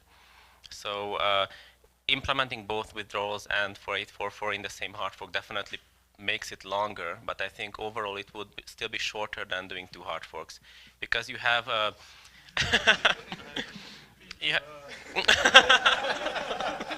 sorry. So essentially, I think rolling out a hard fork always takes 2 to 3 months of just, well, every client is, yeah, I'm not done yet, let's test it, tests are not done yet, okay, let's do a hard fork this testnet, hard fork that testnet. So we kind of, don't necessarily want to say we suck at rolling out things, but we don't really push very hard. So if you want to roll out 2 hard forks, then you have this boilerplate time that will eat up from both of them. So that's the extra. I just wanted to chime in on Dankrat's point from the Coinbase perspective. That's what I represent, and I know that we're still here, kind of building trust, convincing. Like I get it. Like this is the first time you've had me in this room. But we've been working with Proto for the last 5 months on EIP 4844, implementing it in Prism and Spec, Prism and Geth, and I think to Dankrat's point, the difference between like H1 of next year and 2024 for a business like Coinbase is massive. And I think the way that shows up is we have products that we've built on-chain smart contracts that we want to be launching. Like literally we want to be launching in Q4 and Q1 of next year, and we can't right now. And that is because at the scale that we're operating at, where we're talking about bringing millions or tens of millions customers into those contracts in our wallet products fully non-custodially, it's just too expensive. Most of our customers who are not in the US can't pay for it, and we as a business, especially in the bear market, can't subsidize the costs for them. And so what that means is that in the context of these conversations, the people who maybe don't understand the technology benefits of decentralization or security, they then go and say, hey, there's all these other EVM chains. They have sub 1 cent fees. Can we just deploy this thing on that? Like, would that be a faster? Can that get this thing shipped in Q1?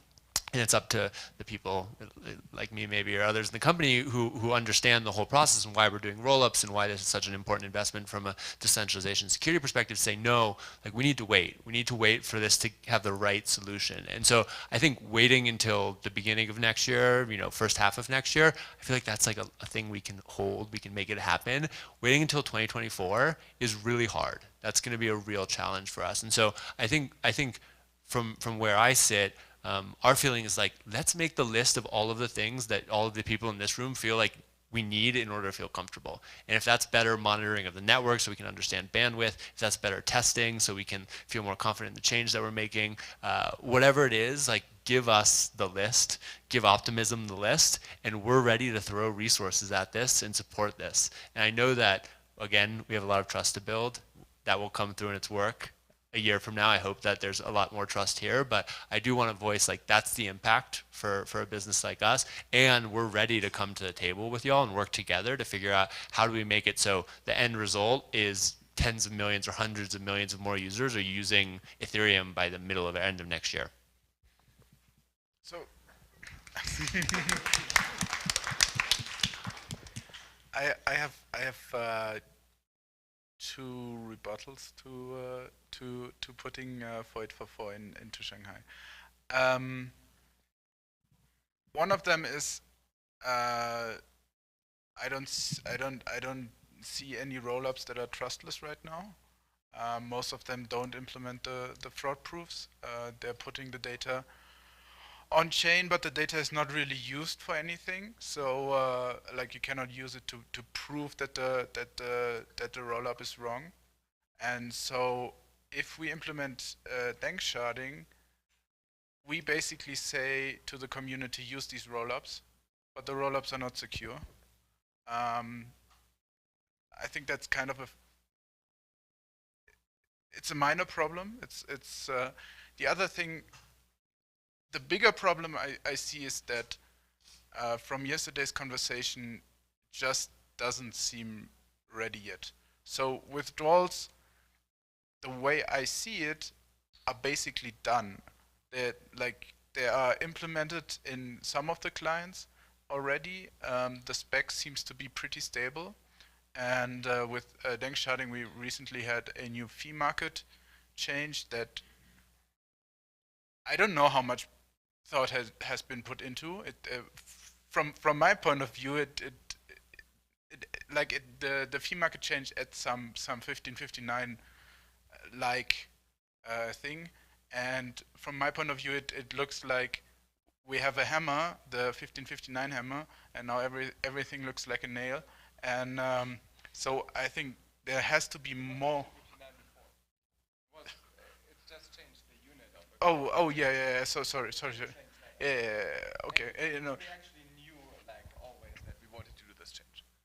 This change was in the pipeline for months. I think it wasn't something we suddenly came up with. It was clear we wanted to do this. And we do have the change implemented in Geth and Prism and in a live DevNet. Okay.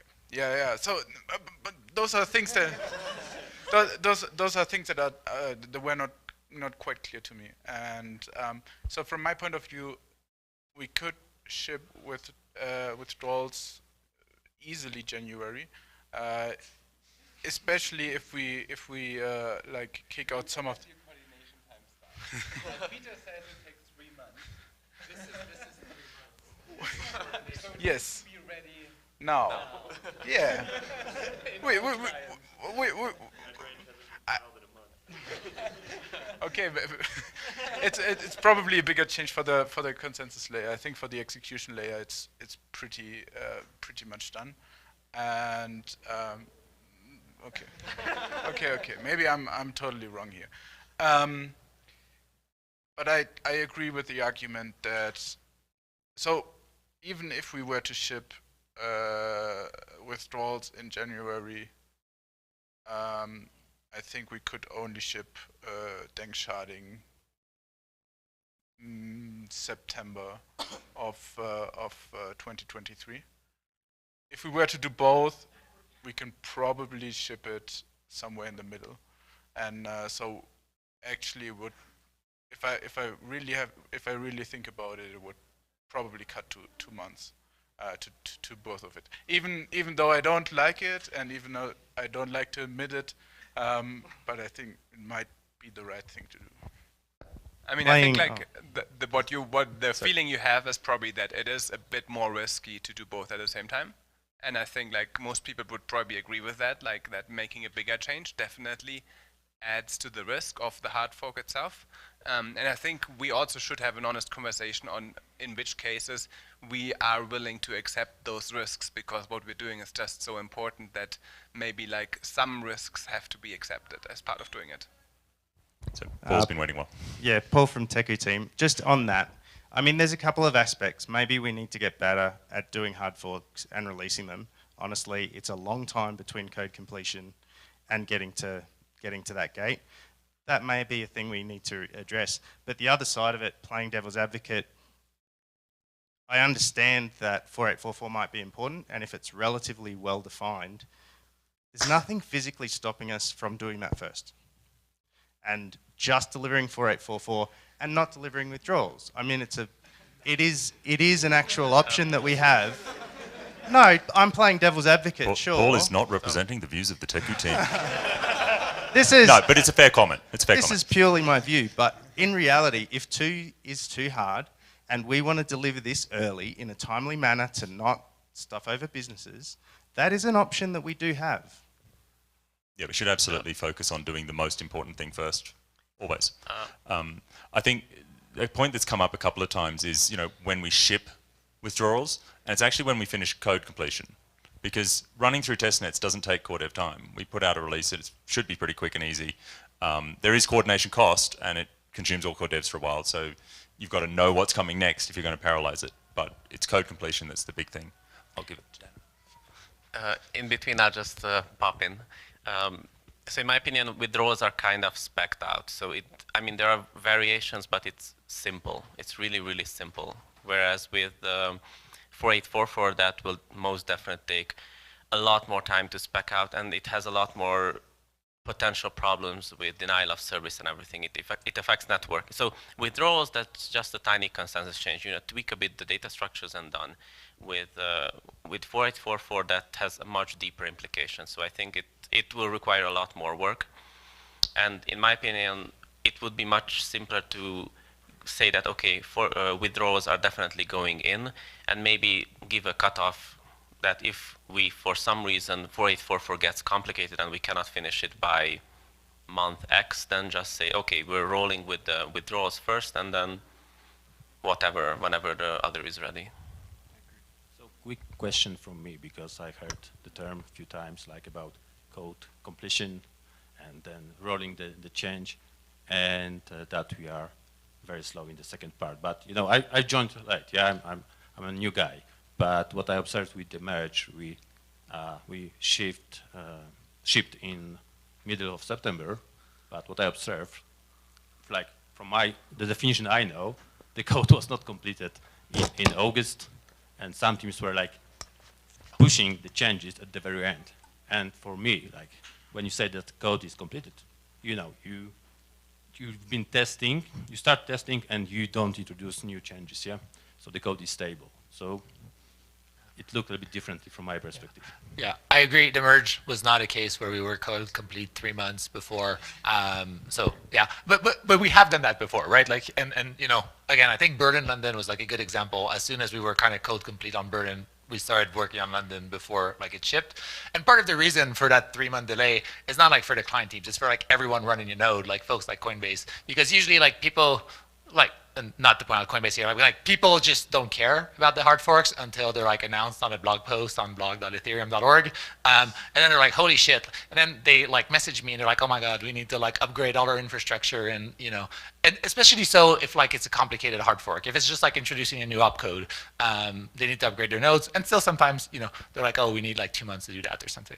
So it's worth noting, like we can set our schedule somewhat independently of like the release schedule, but that doesn't necessarily mean you want to like do code complete and ship 2 weeks later, because there's still value in giving people time to upgrade.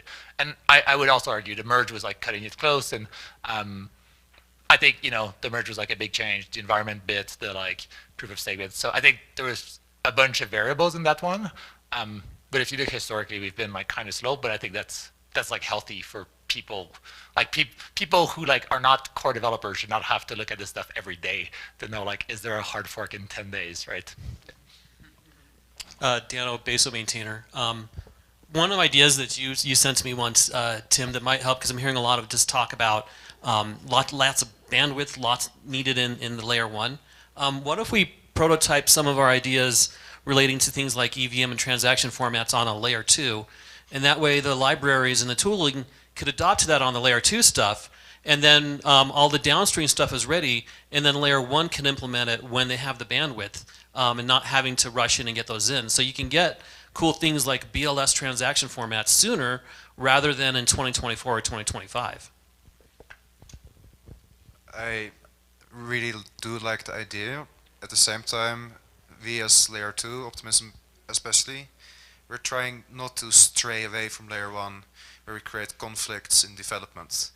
We're literally just trying to, if we could, we would run GAF without modifications. We don't want to be different.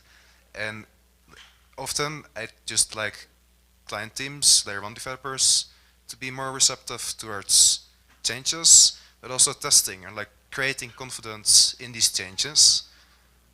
As layer 2, otherwise you get this conflict of interest where, okay, you want to make the change to be special and new and exciting and cheap, but you're not shipping the Ethereum dream.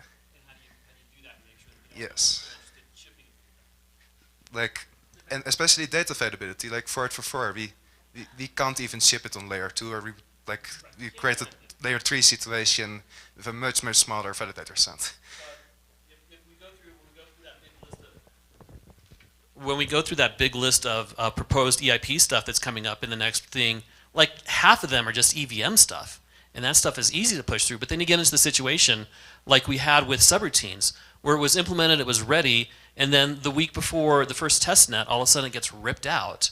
I mean, I like the idea, but you're voicing the exact concern. How do we get the commitment that if it's done, it will ship on layer 1 without substantial change? Because then if you have these changes on layer 2 and they change substantially, then it's a burden on the layer 2 chain if they put it on one of their premier chains rather than on a test net.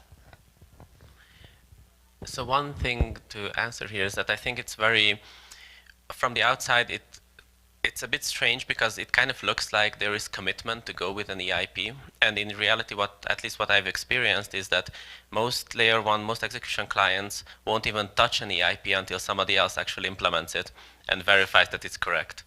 So usually you have the EIP authors which kind of have to beg one of the clients to please implement it, and everybody is just waiting for that client to implement and find all the corner cases. And when the core devs say that, okay, we are releasing this EIP in 3 months, and everybody goes into this holy shit mode, and okay, let's quickly implement it. And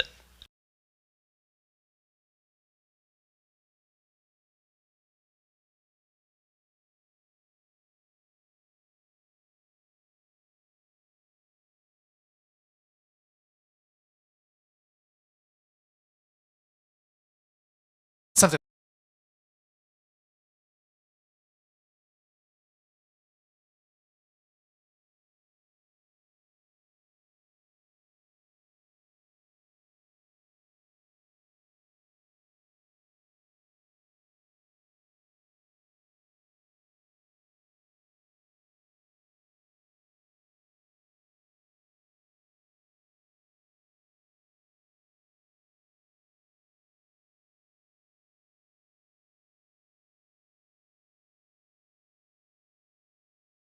And then we kind of like pursue this dream of rollups as like competitive execution layers on top of a secure data layer that's minimal and like widely decentralized. We're now we don't have a layer 2 EVM standard. But I mean, what if you wind up in a situation like Coven, where you had part of the chain that ran with WASM, and then all of a sudden WASM's gone, and then all of a sudden the one client that can run WASM's gone, and you can't run the chain from zero. Is that a bad thing? Is it an okay thing? I would say it's pretty bad. So it's basically just shoving tech debt to layer 2s, and then the cost is incurred by users, being confused why their smart contract works on one chain, not the other chain. Right. Just we can wrap up here, but like we could. I mean, if there's final comments, we can do that, but maybe we should take a short break. But just want to make sure we wanted to keep the last hour to discuss actual EIPs, because we don't usually have like forums to do that with all the client teams. So if people want to have last comments or take a short break, we can do that. Yeah. But let's take a break for like 5 minutes, and then let's have the Shanghai EIP authors line up or switch the spots with the current core devs. Come to the front if you're that EIP would be champion. awesome. Thank you. Cool. Yeah, go to the bathroom or something.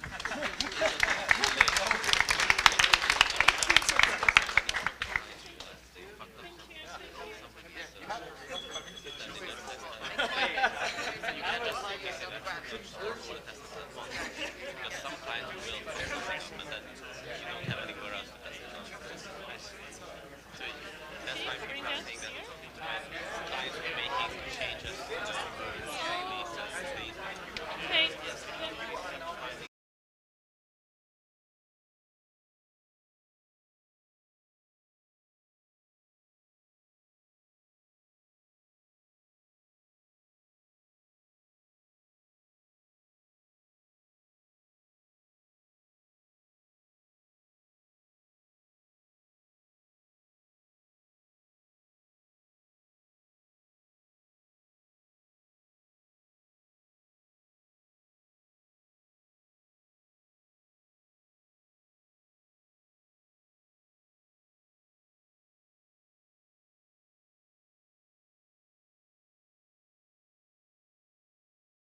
you know, more of like welcoming, and we won't be just like spread around. Thank you so much. Awesome.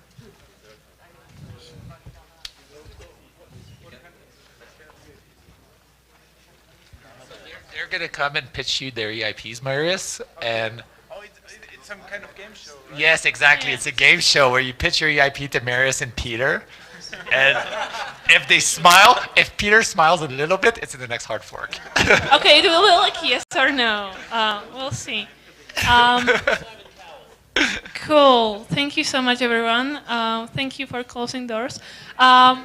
So, perfect. You guys are, I love you so much because you are the best. So, I just wanted to say quickly, today or now, we are going to start the Shanghai AIP pitch session.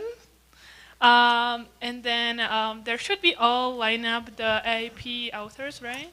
If not, if you are a Shanghai AIP author, please come sit in front, as we want you to like pitch your AIP, and that's pretty much. And I guess what's one gonna thing, happen. we have like 50 minutes left. Who here wants to talk about an EIP? Just like raise your hand so we can like roughly keep track of time. One, Okay. two. Oh, come, if you're in the back, it's not going to happen. Yeah, You need to come, move come, forward. come, yeah, yeah. come. Okay. So sorry, I didn't count because these guys were the back. Again. Perfect. Again. Okay. 1, 1.5, 2, 3, 4, 5, 6, 7, 8, 9. Okay. So we get like 5 minutes each. It's hard to like cap that. Okay, I can like keep the timer. Yeah, we can roughly keep track of time. Should we start? Yeah. Okay. Yeah. Okay. I'll start on this side. Hey guys, I'm Sarah. I'm a smart contract engineer at Uniswap, and I'm here with. I'm Mark, and I'm a protocol developer from Optimism. And so we're gonna. Oh yeah, go ahead. Okay. We're done. Should I drop the mic? Cool. So we're gonna kind of tag team this EIP today.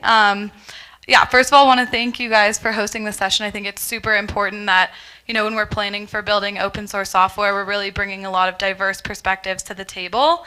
You know, I think it's, you know, a lot of times client devs and core devs were, you know, focused on this really long-term vision for Ethereum, and unfortunately for application developers, that means some of the stuff we want to see does not get through. And so hopefully I'm here today to convince you that this is worthwhile, and actually this EIP really will complement the kind of future vision for Ethereum.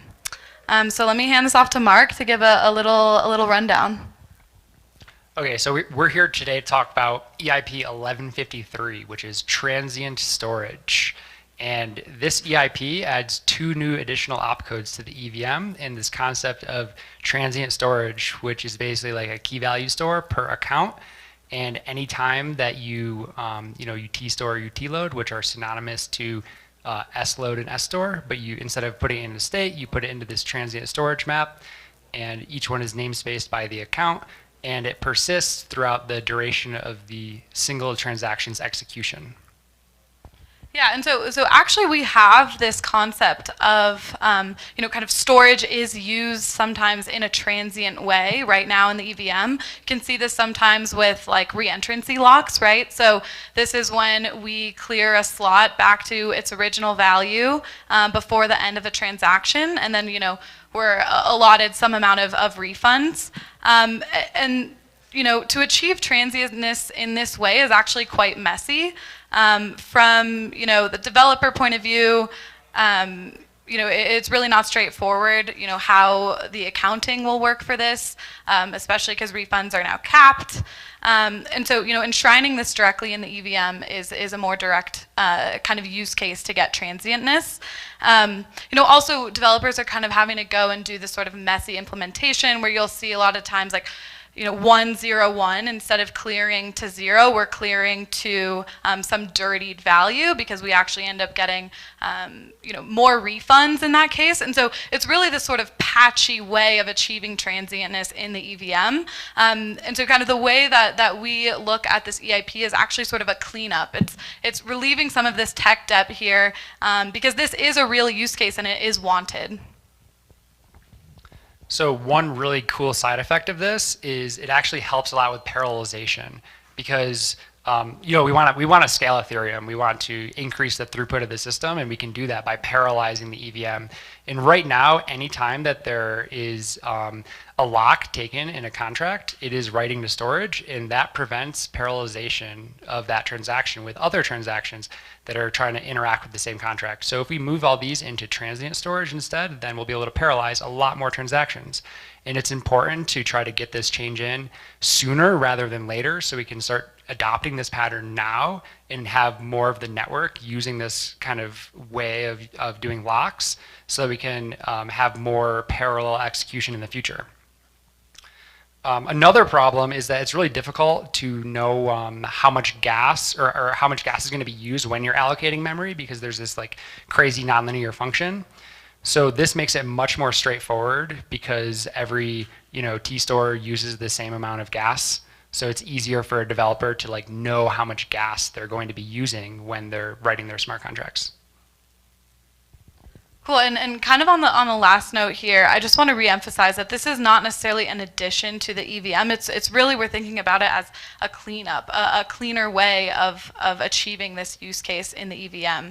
I also want to point out this is a really siloed change. It's 2 opcodes. It's easily testable, and also benefit, it's already been implemented across 4 clients. So Nethermind, Bezu, Ethereum JM VS, and also Geth is implemented. We've also written tests for this. They all pass.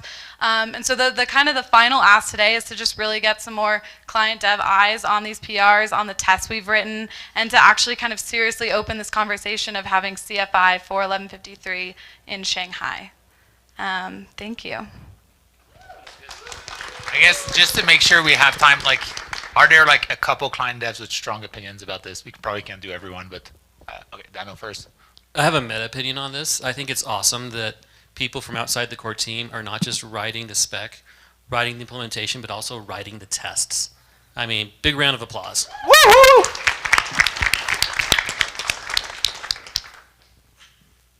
Any other comments?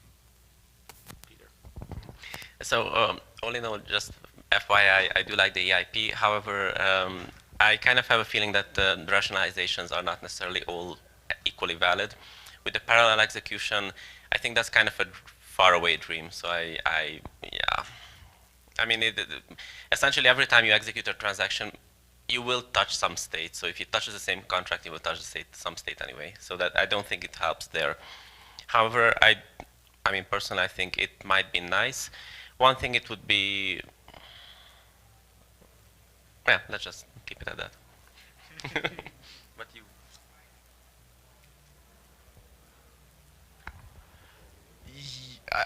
I don't really see the point, but I'm also not a contract developer. It seems to me like a nice to have, but nothing that's critical for us right now. So I can rebut that. One of the points that I do like about it is that with these mutexes, essentially, it touches the state, and even if it does nothing, just flips some bits back and forth, it still has to touch disk, and this would allow us to do these things without touching disk. So that's a net benefit for me. Have you talked to the Solidity team yet? There is an open draft PR with the assembly opcode in the Solidity repo right now. Yeah.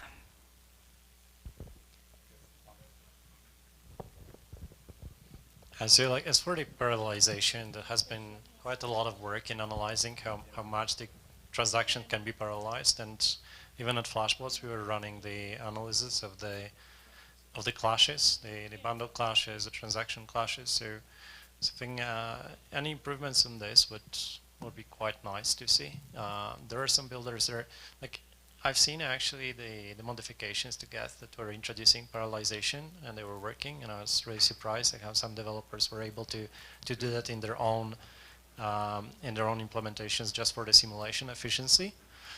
So there are already gains from parallelizing transactions, such as the implementations are so complex and so specific for searching that they are not coming to the general view. So it'd be great to see that. I think the pitch was really great. So I was not considering this one because I was always thinking that anything that was touching the storage was awful amount of testing and huge risk of something escaping and some contract breakages. So this is my biggest worry. Like, we were modifying the cost of storage in the past, we were modifying the behavior of refunds, and this one feels a bit like that. Like when you say, oh, it's a known cost, but do we cap the storage? Okay, I see. Yeah, refunds are capped. No, they started transient storage, because if it's not capped, that again, it should be exponentially growing. And it's the same. It doesn't exponentially grow, but we looked at it to see kind of, you know, the upper bound, and it seemed like it was safe. Transient storage essentially gets reset at the end of the transaction. So the growth is essentially just your guesstimate. But it's the same with memory, right? Yeah, exactly. Yeah, so with memory we have the exponential cost, and here we have the linear one. Yeah. So I guess just to wrap it up, sorry, but like, is there something that like we have tests for this, we have implementations? Oh, I guess my question is, like, from the client teams very quickly, is there something like you want to see from here, like a big open question you have about this? I know you had the solidity question, but like, yeah, just to wrap it up, anything you wish you would see from this that would help you better understand? Do you have tests or benchmarks for like just writing as much to the storage as possible, writing in like small chunks into it, doing separate calls into different different contracts that each write their own? I would really like to see this. Yeah, there's an open PR in the Ethereum test repo. I think most of those cases that you just said are covered. I haven't looked in a bit, but yes, reentrancy I think is covered. I'm happy to share that out with the wider group, but there's extensive tests. Something that I did want to do is use Felix's memsize library and basically just like look at the gas limit and just like, you know, fill in as many things as possible that would fit in the gas limit, and then like observe the size in the implementation itself. I have that like on my computer someplace, but it's like not really pushed, but that is like something that we could add to make it better. Okay, we need to wrap this up to the next one. Oh, one last question, okay. I just had a comment on the solidity part. Adding it to the assembly, well, the PR, there wasn't a PR, we just added it, but it's easy to add the opcode, and you can use it in inline assembly. And if the EIP goes live, that's going to be added like instantly. But adding it into the language is going to take quite a bit, because it's a lot of changes. I don't expect it to happen anytime soon. So if you guys want help in implementing it, which may take like 1,000 lines of code, that would be welcome. Okay, we need to wrap this up, I'm sorry, but Igor, you're up next. Thank you. My name is Igor Yelovoy. I'm a Solidity developer, and I'm here to champion EEP 3978, titled Gas Refund and Reverts. So motivation for this EEP is that revert of a transaction or any its subcalls drops any state modifications, but the user has to pay the full price for these state modifications, while these state modifications are not preserved forever. And this has two problems with this, is that users overpay, and then it limits some solidity patterns where you may have a call and revert it, and it makes it extremely expensive to the point where sometimes instead of reverting a call, you may just like transfer EC tokens from one address to another just to like restore the storage instead of paying the higher gas price of reverting the call. And in my opinion, it's an anti-pattern, because some side effects can be missed, and it may result in critical hacks and loss of funds eventually. And this AP suggests to reprise the following OP codes as store, create, self-destruct through the gas refund mechanism. So they're not going to be free. You're still going to pay some price for touching with addresses or storage variables. but it seems unfair to pay a full price with APs in the early version. So I just want to spread more awareness around this problem and to hear what kind of comments people have. Thank you.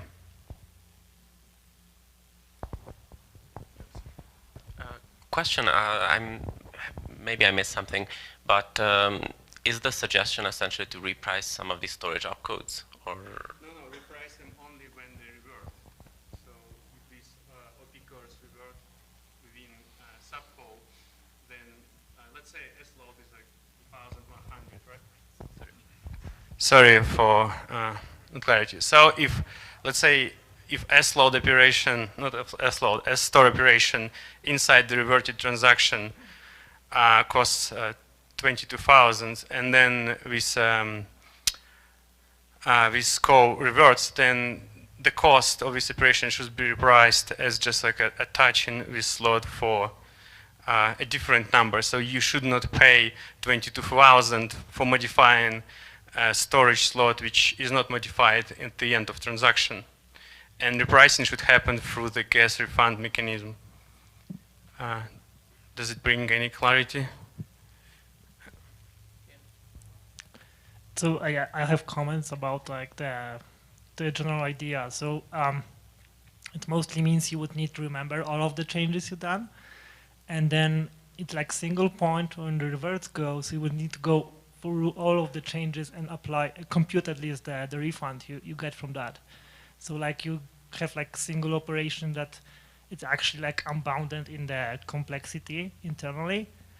And that might be like doable if you have this journal implementation of the state, because you do also the like unjournal the changes.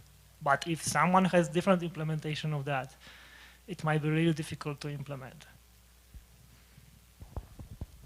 And just one more comment, that usually when revertals, you can actually have nested revertals, and that can end up quite nasty when you have subcalls that revert, then the outer call doesn't revert, then the outer call again reverts. So it's not a very, very easy EIP to tackle. It might not be too hard, but it's, I think to reason about it is not necessarily easy. Yeah, I think if like this assuming that we have you keep the journal all the time and use it for all the other operations, and it kind of this idea fits into that perfectly, I think that might be considered. But if there is something that you would need to keep different data structure just for that, I think it would be really difficult to have it. And I know some of the implementations actually don't use the state journal, right? I mean, that's not something we mandate to be used. So you would need, like in other words, you would be forced to keep something like that anyway, although it's not required in particular right now. You have to keep track of a whole lot of information for the refunds anyway, for the storage refunds anyway. So it's the same stuff in all implementations.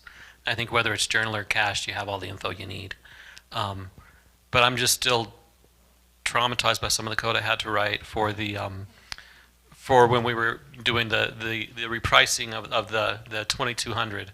I can't remember the exact name of it, where it was fitted to Geth, and our code analysis tool freaked out at the complexity of the code. So I'm kind of concerned about that, about the maintainability of some of these. I mean, I was implementing the algorithm as specified, and Sonar said that's too complex, you can't do it.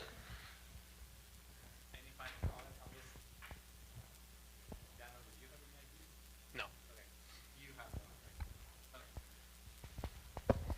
Actually, it was the same EIP, transient storage. So without maybe just reviving everything and reiterating everything there, it just kind of adding on a few points. One, right now, some of the higher level, background.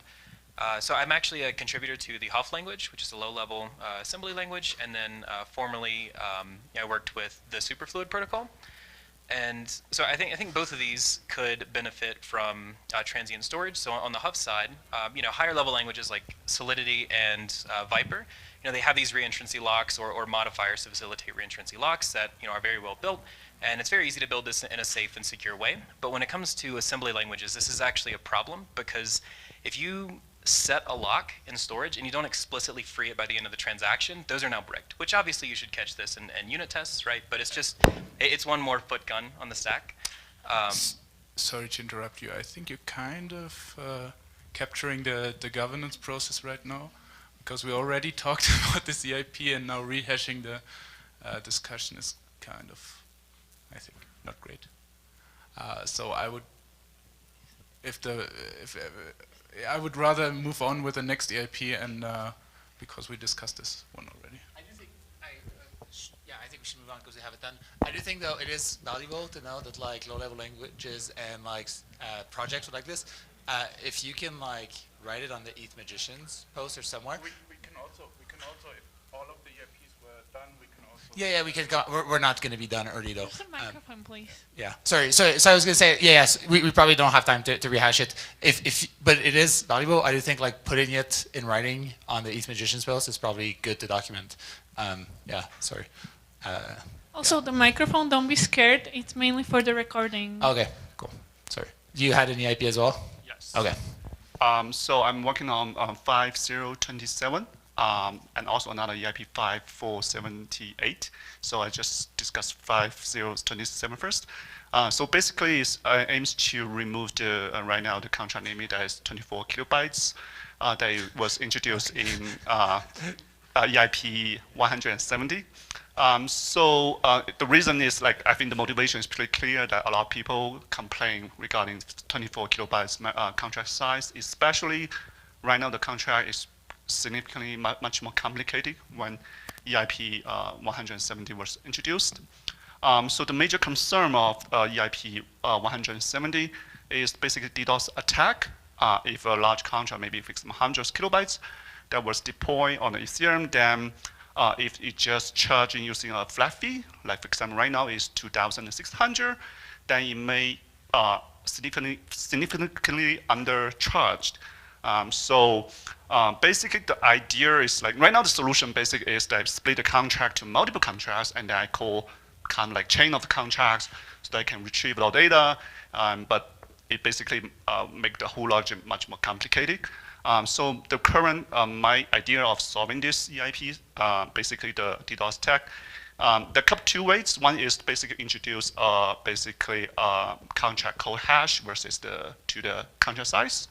So when we call a contract, then we immediately to know basically the size, because size is very small, like 4 bytes number, then we are able to pre-charge according to, for example, what the actual size of the contract is. Like maybe we can just pre-charge, charge 2,600 per 24 kilobytes, so that we are able to basically have similar right now gas behavior of calling multiple contracts, but just put it in a single contract.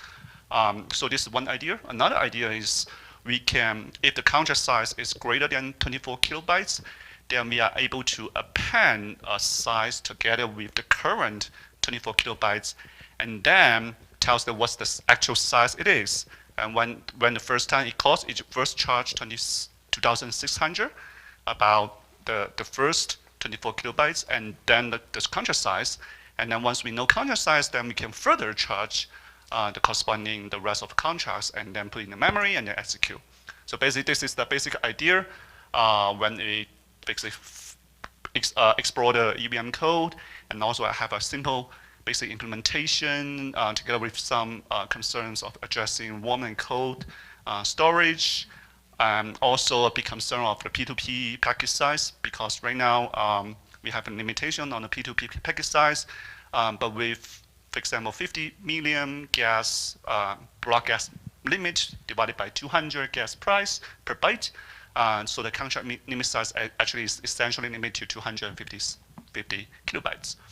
So right now that's still fit into the P2P package. So basically there's a couple of concerns that regarding this, if we are able to remove this limit. Yeah, happy to. So there's also EIP 3970, not 3978, 3860, which is to limit and meter, and NIC code, which is like we got two conflicting EIPs. So I'm not opposed to changing the limit, but completely unlimiting it, I think it has issues. I think it's Martin that has some really glorious code that shows some performance problems with the current jump analysis on the legacy formats. But another thing to consider is what if we change the code to require it to be done in the EOF, and it's the code limit it applies to, and then we could reconsider how much data you could bring in that is not subject to this, because you're not supposed to do the jump analysis on the data. The jump analysis is different in EOF too. There's not the same risks. But then, as you mentioned, you get into the issues of how does it impact the storage, bringing out, you know, kilobyte, not kilobyte, megabyte code out of the storage. And yeah, I think the unlimiting is going to be a hard sell. I think changing the limit, I think, is going to be an easier sell. I guess my question is kind of similar to this, that saying that 24K is too small, I can definitely accept that. I think that's a valid concern. My question is, what is reasonable? Because if you go towards saying that, well, it should be arbitrarily large, then it will get so complicated that it definitely won't ship. But for example, saying that, well, let's raise it from 24 to, I don't know, 64, that thing can be analyzed. There we can put a number on it. It doesn't mean that it won't require additional changes, but it's relatively simple to understand the implications. The moment you introduce these dynamic changes, I think that's not really gonna fly. It's going to be too complicated, in my opinion. So because I do some experiment and using the code, so right now I feel like, for example, in the synchronization and deploying a large, like for example, 200 kilobytes of contract on top of that, it looks like everything is working fine on my testnet. So has been running for more than half years. Yeah, especially like right now the gas meter, regarding the jump analysis, right now the gas metering is charged for 2,600 per 24 kilobytes, which essentially, I think the standard is equivalent to, I call this contract and call another one, this contract call another one. So basically I charge the chain of this calling to in a single, but using a single payment. So if we tie this to EOF, you can have larger contracts if you do it in an EOF container.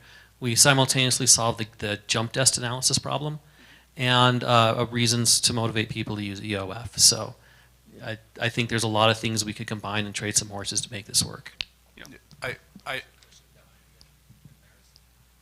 Just a minor point on trivia of why 24 kilobytes was chosen as well. It was a convenient representation. I think it was 2 to the 6 plus 2 to the 7.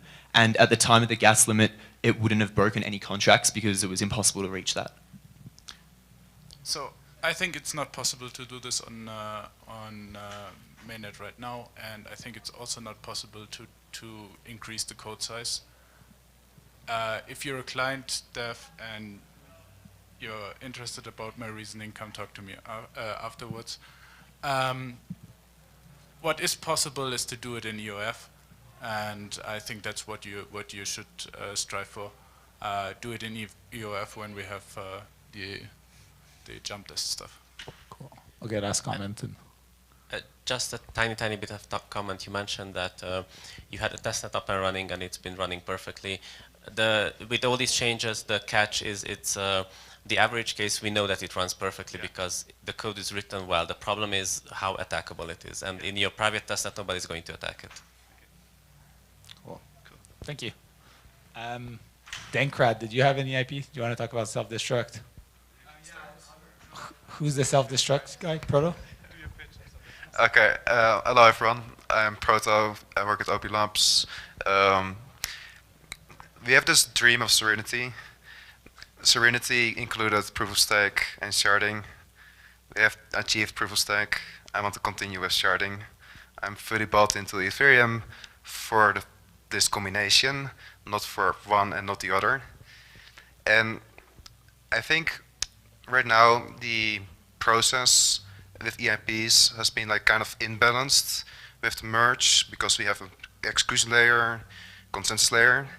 I think an EIP that does both of these and actually does touch on the testing infrastructure is the thing we need to repair it.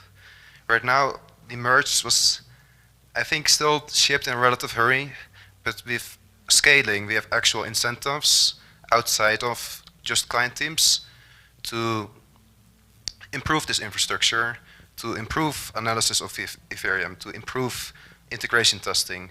And so we can get the best of both worlds, where we can improve Ethereum and we can improve the process that we have to accept EIPs, and so that we can be happy to enter future EIPs without as much concern, because we have the right testing in place.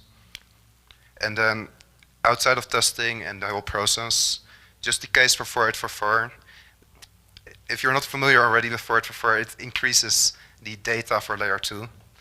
Layer 2 is meant to be an extension of Ethereum. You could think of the previous sharding dream of Ethereum as this execution sharding thing, where it was all the complexity lived on Ethereum itself. Layer 2 enables this to be more competitive and to be split from Ethereum, where we have execution layer as layer 2, and we have the layer 1 just focus on the securing data availability. And this is what this EIP focuses on and achieves. And then through this means we can adopt a lot more Ethereum users onto layer 2. And projects like Coinbase or other larger Ethereum users won't have to look at these Ethereum killers, in quotation marks, where we can actually host these users at low cost. Just because we talked about it a bunch before, the client teams have anything else to add, or? Numbers, numbers, numbers. Okay, you heard it here. Yeah, I want to make sure we can get to as many people in the next 20 minutes as possible. Or Dankrad, were you going to add something on? I think I've already said the main things I wanted to say. But yeah, on self-destruct, I think Marius has the pitch. Oh. Well, do you want to do the pitch, Marius, or do you want to listen to more of the other pitches? We should remove self-destruct. Yes, that's the pitch. We agree. Okay. Paolo? And we need to remove self-destruct for Verkle and history expiry and state expiry and all of these upcoming changes. So it needs to be done. The question is, do we do it now or do we do it later? And I think it's a really small change, so we should do it now. For legacy and DOF or just DOF? For legacy and DOF. So just to, I think this, if somebody is not really on the page of why we want to remove self-destruct, essentially every single opcode on the EVM the cost is linear, or I mean, tries to approximate the actual execution, that the resources it consumes.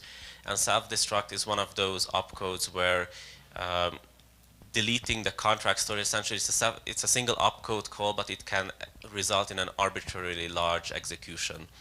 And currently, the only reason why currently it works is because self-destruct assumes that clients represent the state in a specific way, in the Merkle-Patricia way.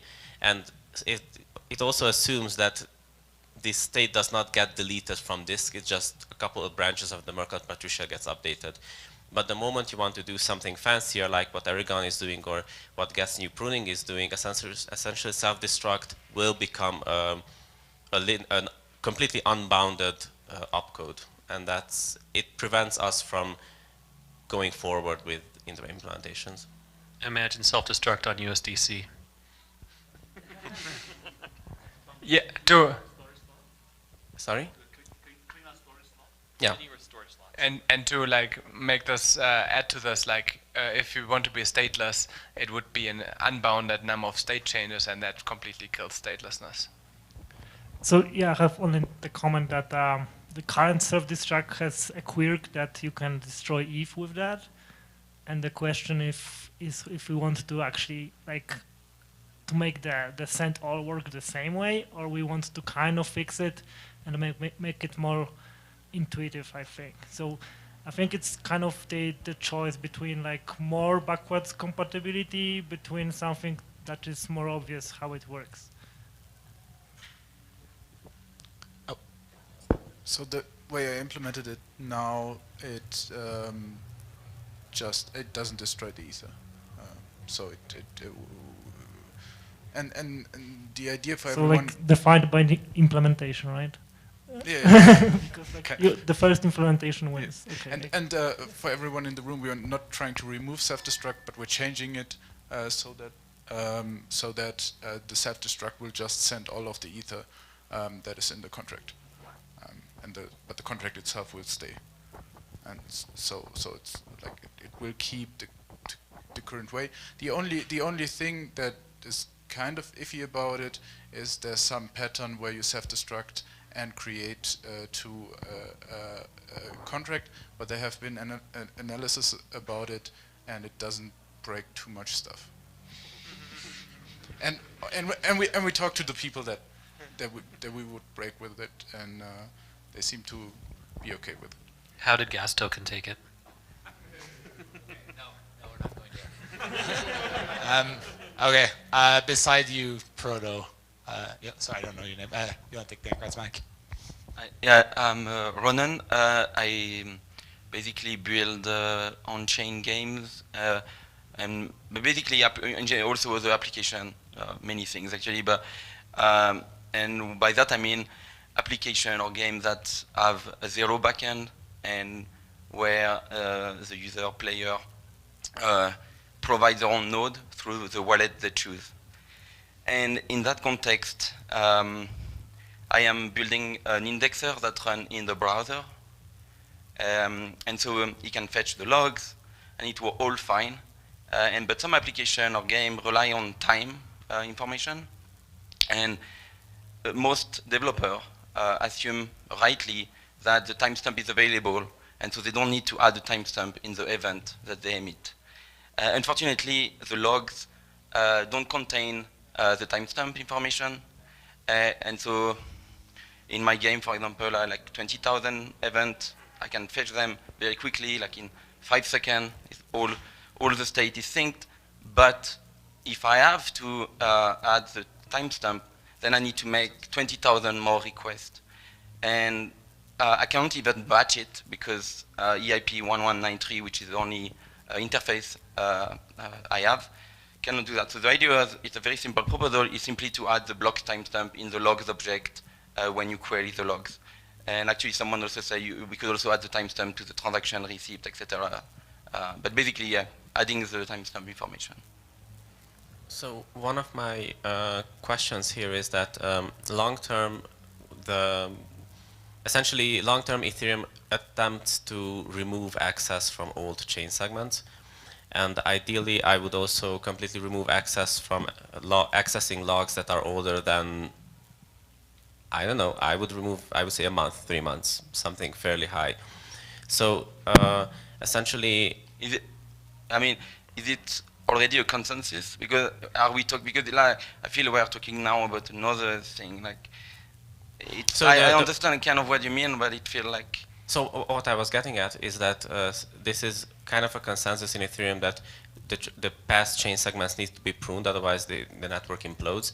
And from that perspective, the amount of logs you will have to access is more limited. So it might not be that big of an issue not to. I mean, you could always retrieve the timestamps if you have a bounded number of logs you can access. Don't you think that if we go to that stage, the wallet interface will also evolve with a different mechanism so that the application can remain decentralized? Or are you giving up on complete decentralization from the application point of view? I don't understand what because link like is. Most application, we kind of, as a developer, we understand that we need to index the data, and that's why we use event.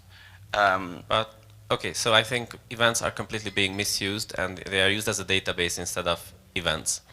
And in my opinion, Ethereum should use it as events, and everybody else should adapt. But that's my 2 cents. What do you mean by using as event? So by event, I mean that the dApp emits something, and anybody interacting with the dApp can react to it within a specific time frame, but not to look up events that happened 10 years ago, because that's not an event, that's a kind of a database at that point. Yeah, I mean, I have other comment to make, because I think it's a bigger discussion, like a lot bigger than what we have time for now, but because we have all applications rely on this. So the reason why we use event as a database is because, I mean, the typical example is the NFT. If you want to know the list of the token you own, you can add, and a lot do that. They have this further call to fetch all, by providing the starting index and the length at which, and you can do that, but it adds gas cost to the implementation, and many decide actually to not do that and use the event. And I feel I feel normal to do that, and I feel we need to have a discussion about how we'll deal with that for applications that really want to remain decentralized. Have you looked at using the GraphQL APIs? Because I think you can go into a block from a log, and then you can get the timestamp, and you can do it in one step. Yeah, but GraphQL is not part of EIP 1193, which is the only thing I have access as an application. The GraphQL there's a standard for the GraphQL, and it is in the execution APIs. So Geth and Besu both implement it, can expose it. But I think what is important here is that I don't have access to a node. The only interface we have for application is EIP 1193. So I'm fine to have actually add a further EIP to solve this using GraphQL as a mechanism by which... Sorry to jump in here, but just because this is not like core, it does touch on the core, but we're going to have a whole session about ERCs on Friday. Okay. It's an infrastructure issue. Yeah, yeah. So I agree with you. There's like a longer discussion about like how applications use this stuff, but I think that's probably a really good one to discuss on Friday. Yeah, thank you. Yeah. Yeah, that will be at 1 p.m. I'm not sure where, but it's on schedule somewhere. Yeah, it's on. There's not a lot of stuff on the schedule Friday. Anyway. Yeah. Matt, did you have one? I have an EIP. I'll try. You get a minute. I'll keep it short. So my name is Matt. I am an author of EIP 3074, auth and auth call. More to the mic. I thought she was going to take it away from me. You're finished now. Yeah, so EIP 3074 adds 2 new opcodes, auth and auth call. The motivation of the EIP is to improve the user experience of Ethereum.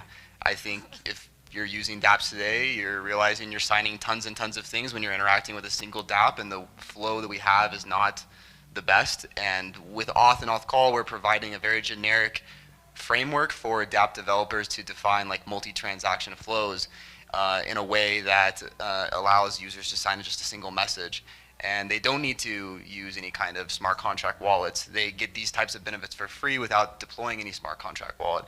That's one reason. Another reason that I think the EIP 3074 is very valuable is it lets all users of EOAs sign a message to create some sort of social recovery mechanism. And if they happen to lose their MetaMask or their Ledger or whatever wallet that they're using, they can go and recover it with the people that they signed through. And the third thing I think is really interesting with 3074 and is a testament for like how powerful it is a proposal that Alex came up with, maybe last year, about replacing the WETH ERC20 token with a contract that uses the EIP 3074 to natively move the Ether balances around whenever you're interacting with the ERC20 token.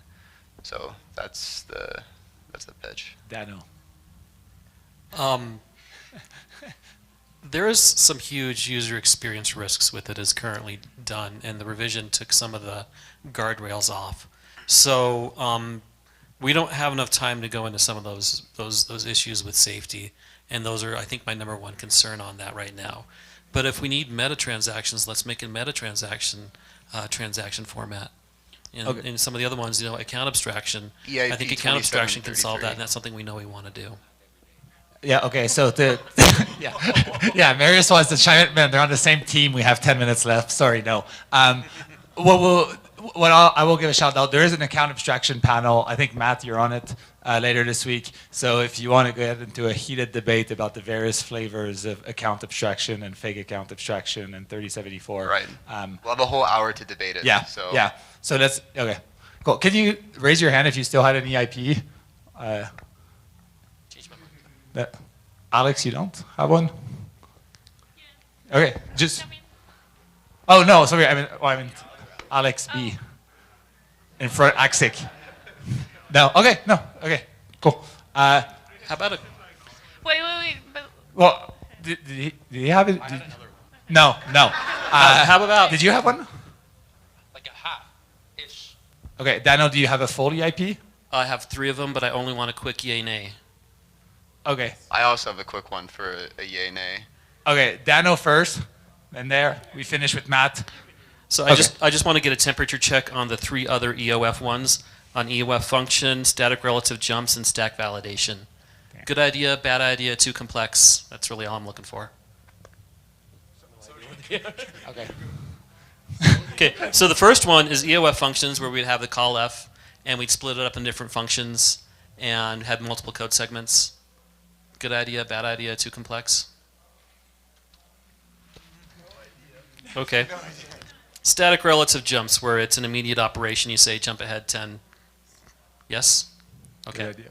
And the stack validation, which needs the functions, where you can say that this function is only going to take 5 stack items, and if it goes, and it's not going to overflow. So you could remove the overflow check. My thought on that is it's a bit complex to get into Shanghai. So I want to see if I'm the only one of that opinion.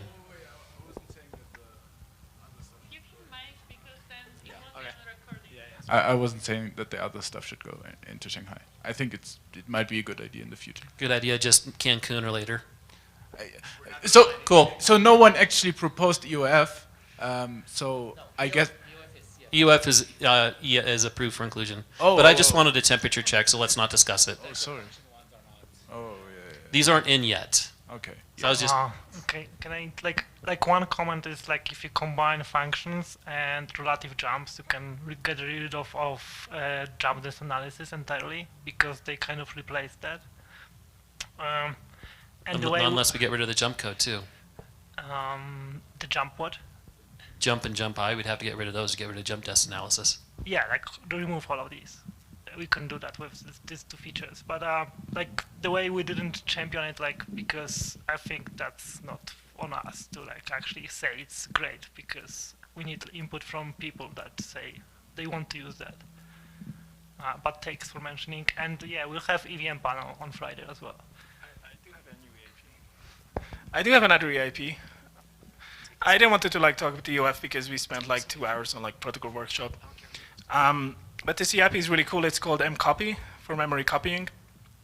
It's not merged yet because of the EIP process, but I'm going to summarize it. So basically, the only way to copy memory right now, there are 2 ways. One way is to do it with a loop, mstore, mload, mstore, and that was already recognized and the identity precompile was introduced. I think the first like few months after the launch of Ethereum, that was used by the Solidity compiler. But then with the Shanghai attacks, it was repriced. The call was becoming too expensive, so nobody used the identity precompile anymore. It is just there. I think Viper uses it now, but Solidity still uses the loop. So then the memcopy opcode fixes all of this. And I'm trying to read the numbers. So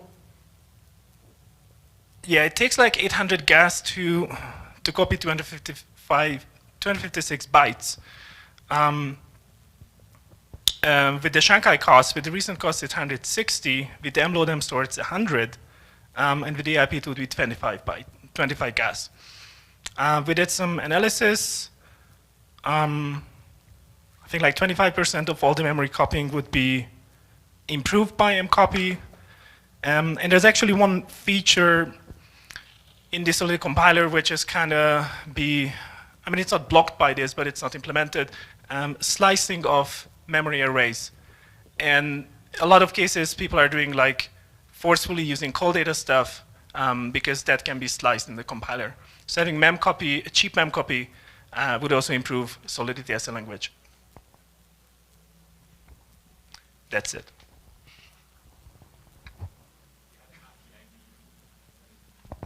Yes, the reason I said a half EIP because it's almost certainly not for Shanghai, but I don't think it's been talked about at all, and it's nice to like get people's brains brewing on it. So first of all, the one is based on is ERC 457, right, which is so mentioned the account abstraction. That's like a way of getting account abstraction without requiring a hard fork to avoid all this like EIP process mess. And we found that people quite like this approach, right? Because they can already start using their smart contract wallets. But we found that users actually still complain quite a bit about smart contract wallets because like they already have their money on EOAs, and switching all their balances and all their NFTs and everything is just too much for them usually. So we were thinking quite a bit about, okay, like how can we develop account abstraction more? How can we perhaps enshrine it a bit? And so some ideas just floating around. Again, there's no EIP set and there's no like specific roadmap set. But an example is making a new transaction type which converts an EOA to a smart contract that you specify in the data field, right? And this basically should be quite a simple new transaction type.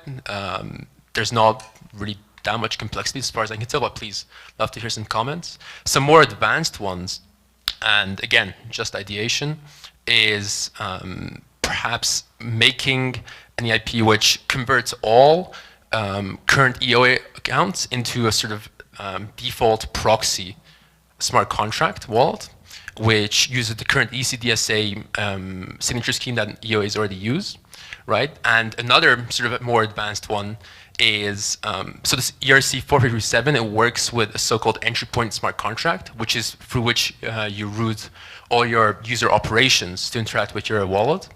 And this costs a lot of gas because you do all the signature verification, all the stuff on chain using, well, EVM opcodes, right? So what if instead you made this part of the protocol, right, and that could be validated outside? And so it would save users lots of gas.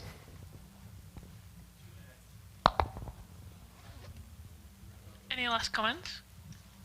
Oh yeah, just real quick, this isn't on that, but it hasn't been suggested for Shanghai, but prior to the merge it had a bit of support, time-aware base fee calculation. It would essentially just make 1559 quite proof of stake friendly. 1559 is aware of blocks, it's not aware of slots. You could have, say, like an empty block with proof of work, but now you can have missed block proposal, so here we go.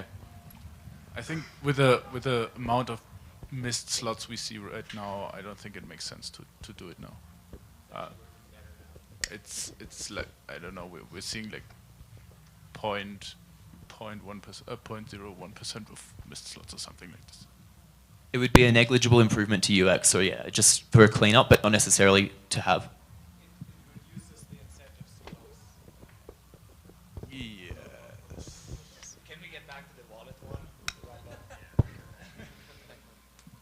So with the wallet, I think there was 3 proposals. I just wanted to mention there was one proposal where you said that we could just auto-convert everything. No, that's not going to happen. Essentially, that's already a huge issue for Verkle trees, where you just want to do an upgrade where the state just gets flipped over and it's a huge linear migration. And we have absolutely no idea how we're going to do it for Verkle trees, so let's not do it twice. But what if it's not actually touching every account, and rather there's no code and there's a message signed from that account, and it's treated as a default account, and so it falls back to some default code? But that would actually break the new semantics that we introduced with. Right. You know which EIP I mean. That no EOA can also have contract code. But there's no code in the account, and so it's already empty. And so it would basically be like me sending a transaction, and rather than executing it the same way that we do today, it would realize that the recovered address has no code in it, and so then it would just start executing it in an EVM frame with some default account code that implements the same concept of an ECDSA account. Okay, I couldn't follow. So you wouldn't set the contract code on You would not set the contract code. Okay. It's a fallback. You have a final comment, Peter? Okay. Okay, I think we're going to wrap up. It's past 6. So first of all, thanks everyone for coming. There's more places we can discuss all this week. So we mentioned there's an EVM panel where we can get into EOF, 1153, all that good stuff. There's an account abstraction panel, and we just had some new fresh account abstraction content as well. And then finally, there's an ERC kind of ETH Magician session as well throughout the week. I don't know when they are, sorry. They're all on the agenda. The ERC session is on Friday at the workshop room 4 at 1 p.m. You heard it. Oh, Proto. Right. So on Friday there's a session about dank sharding and proto-dank sharding. If you're interested to help us with the EIP for it44, just please contact us, and we are hosting co-work sessions. Yeah. Cool. Yeah. Thank you so much, everyone, for coming.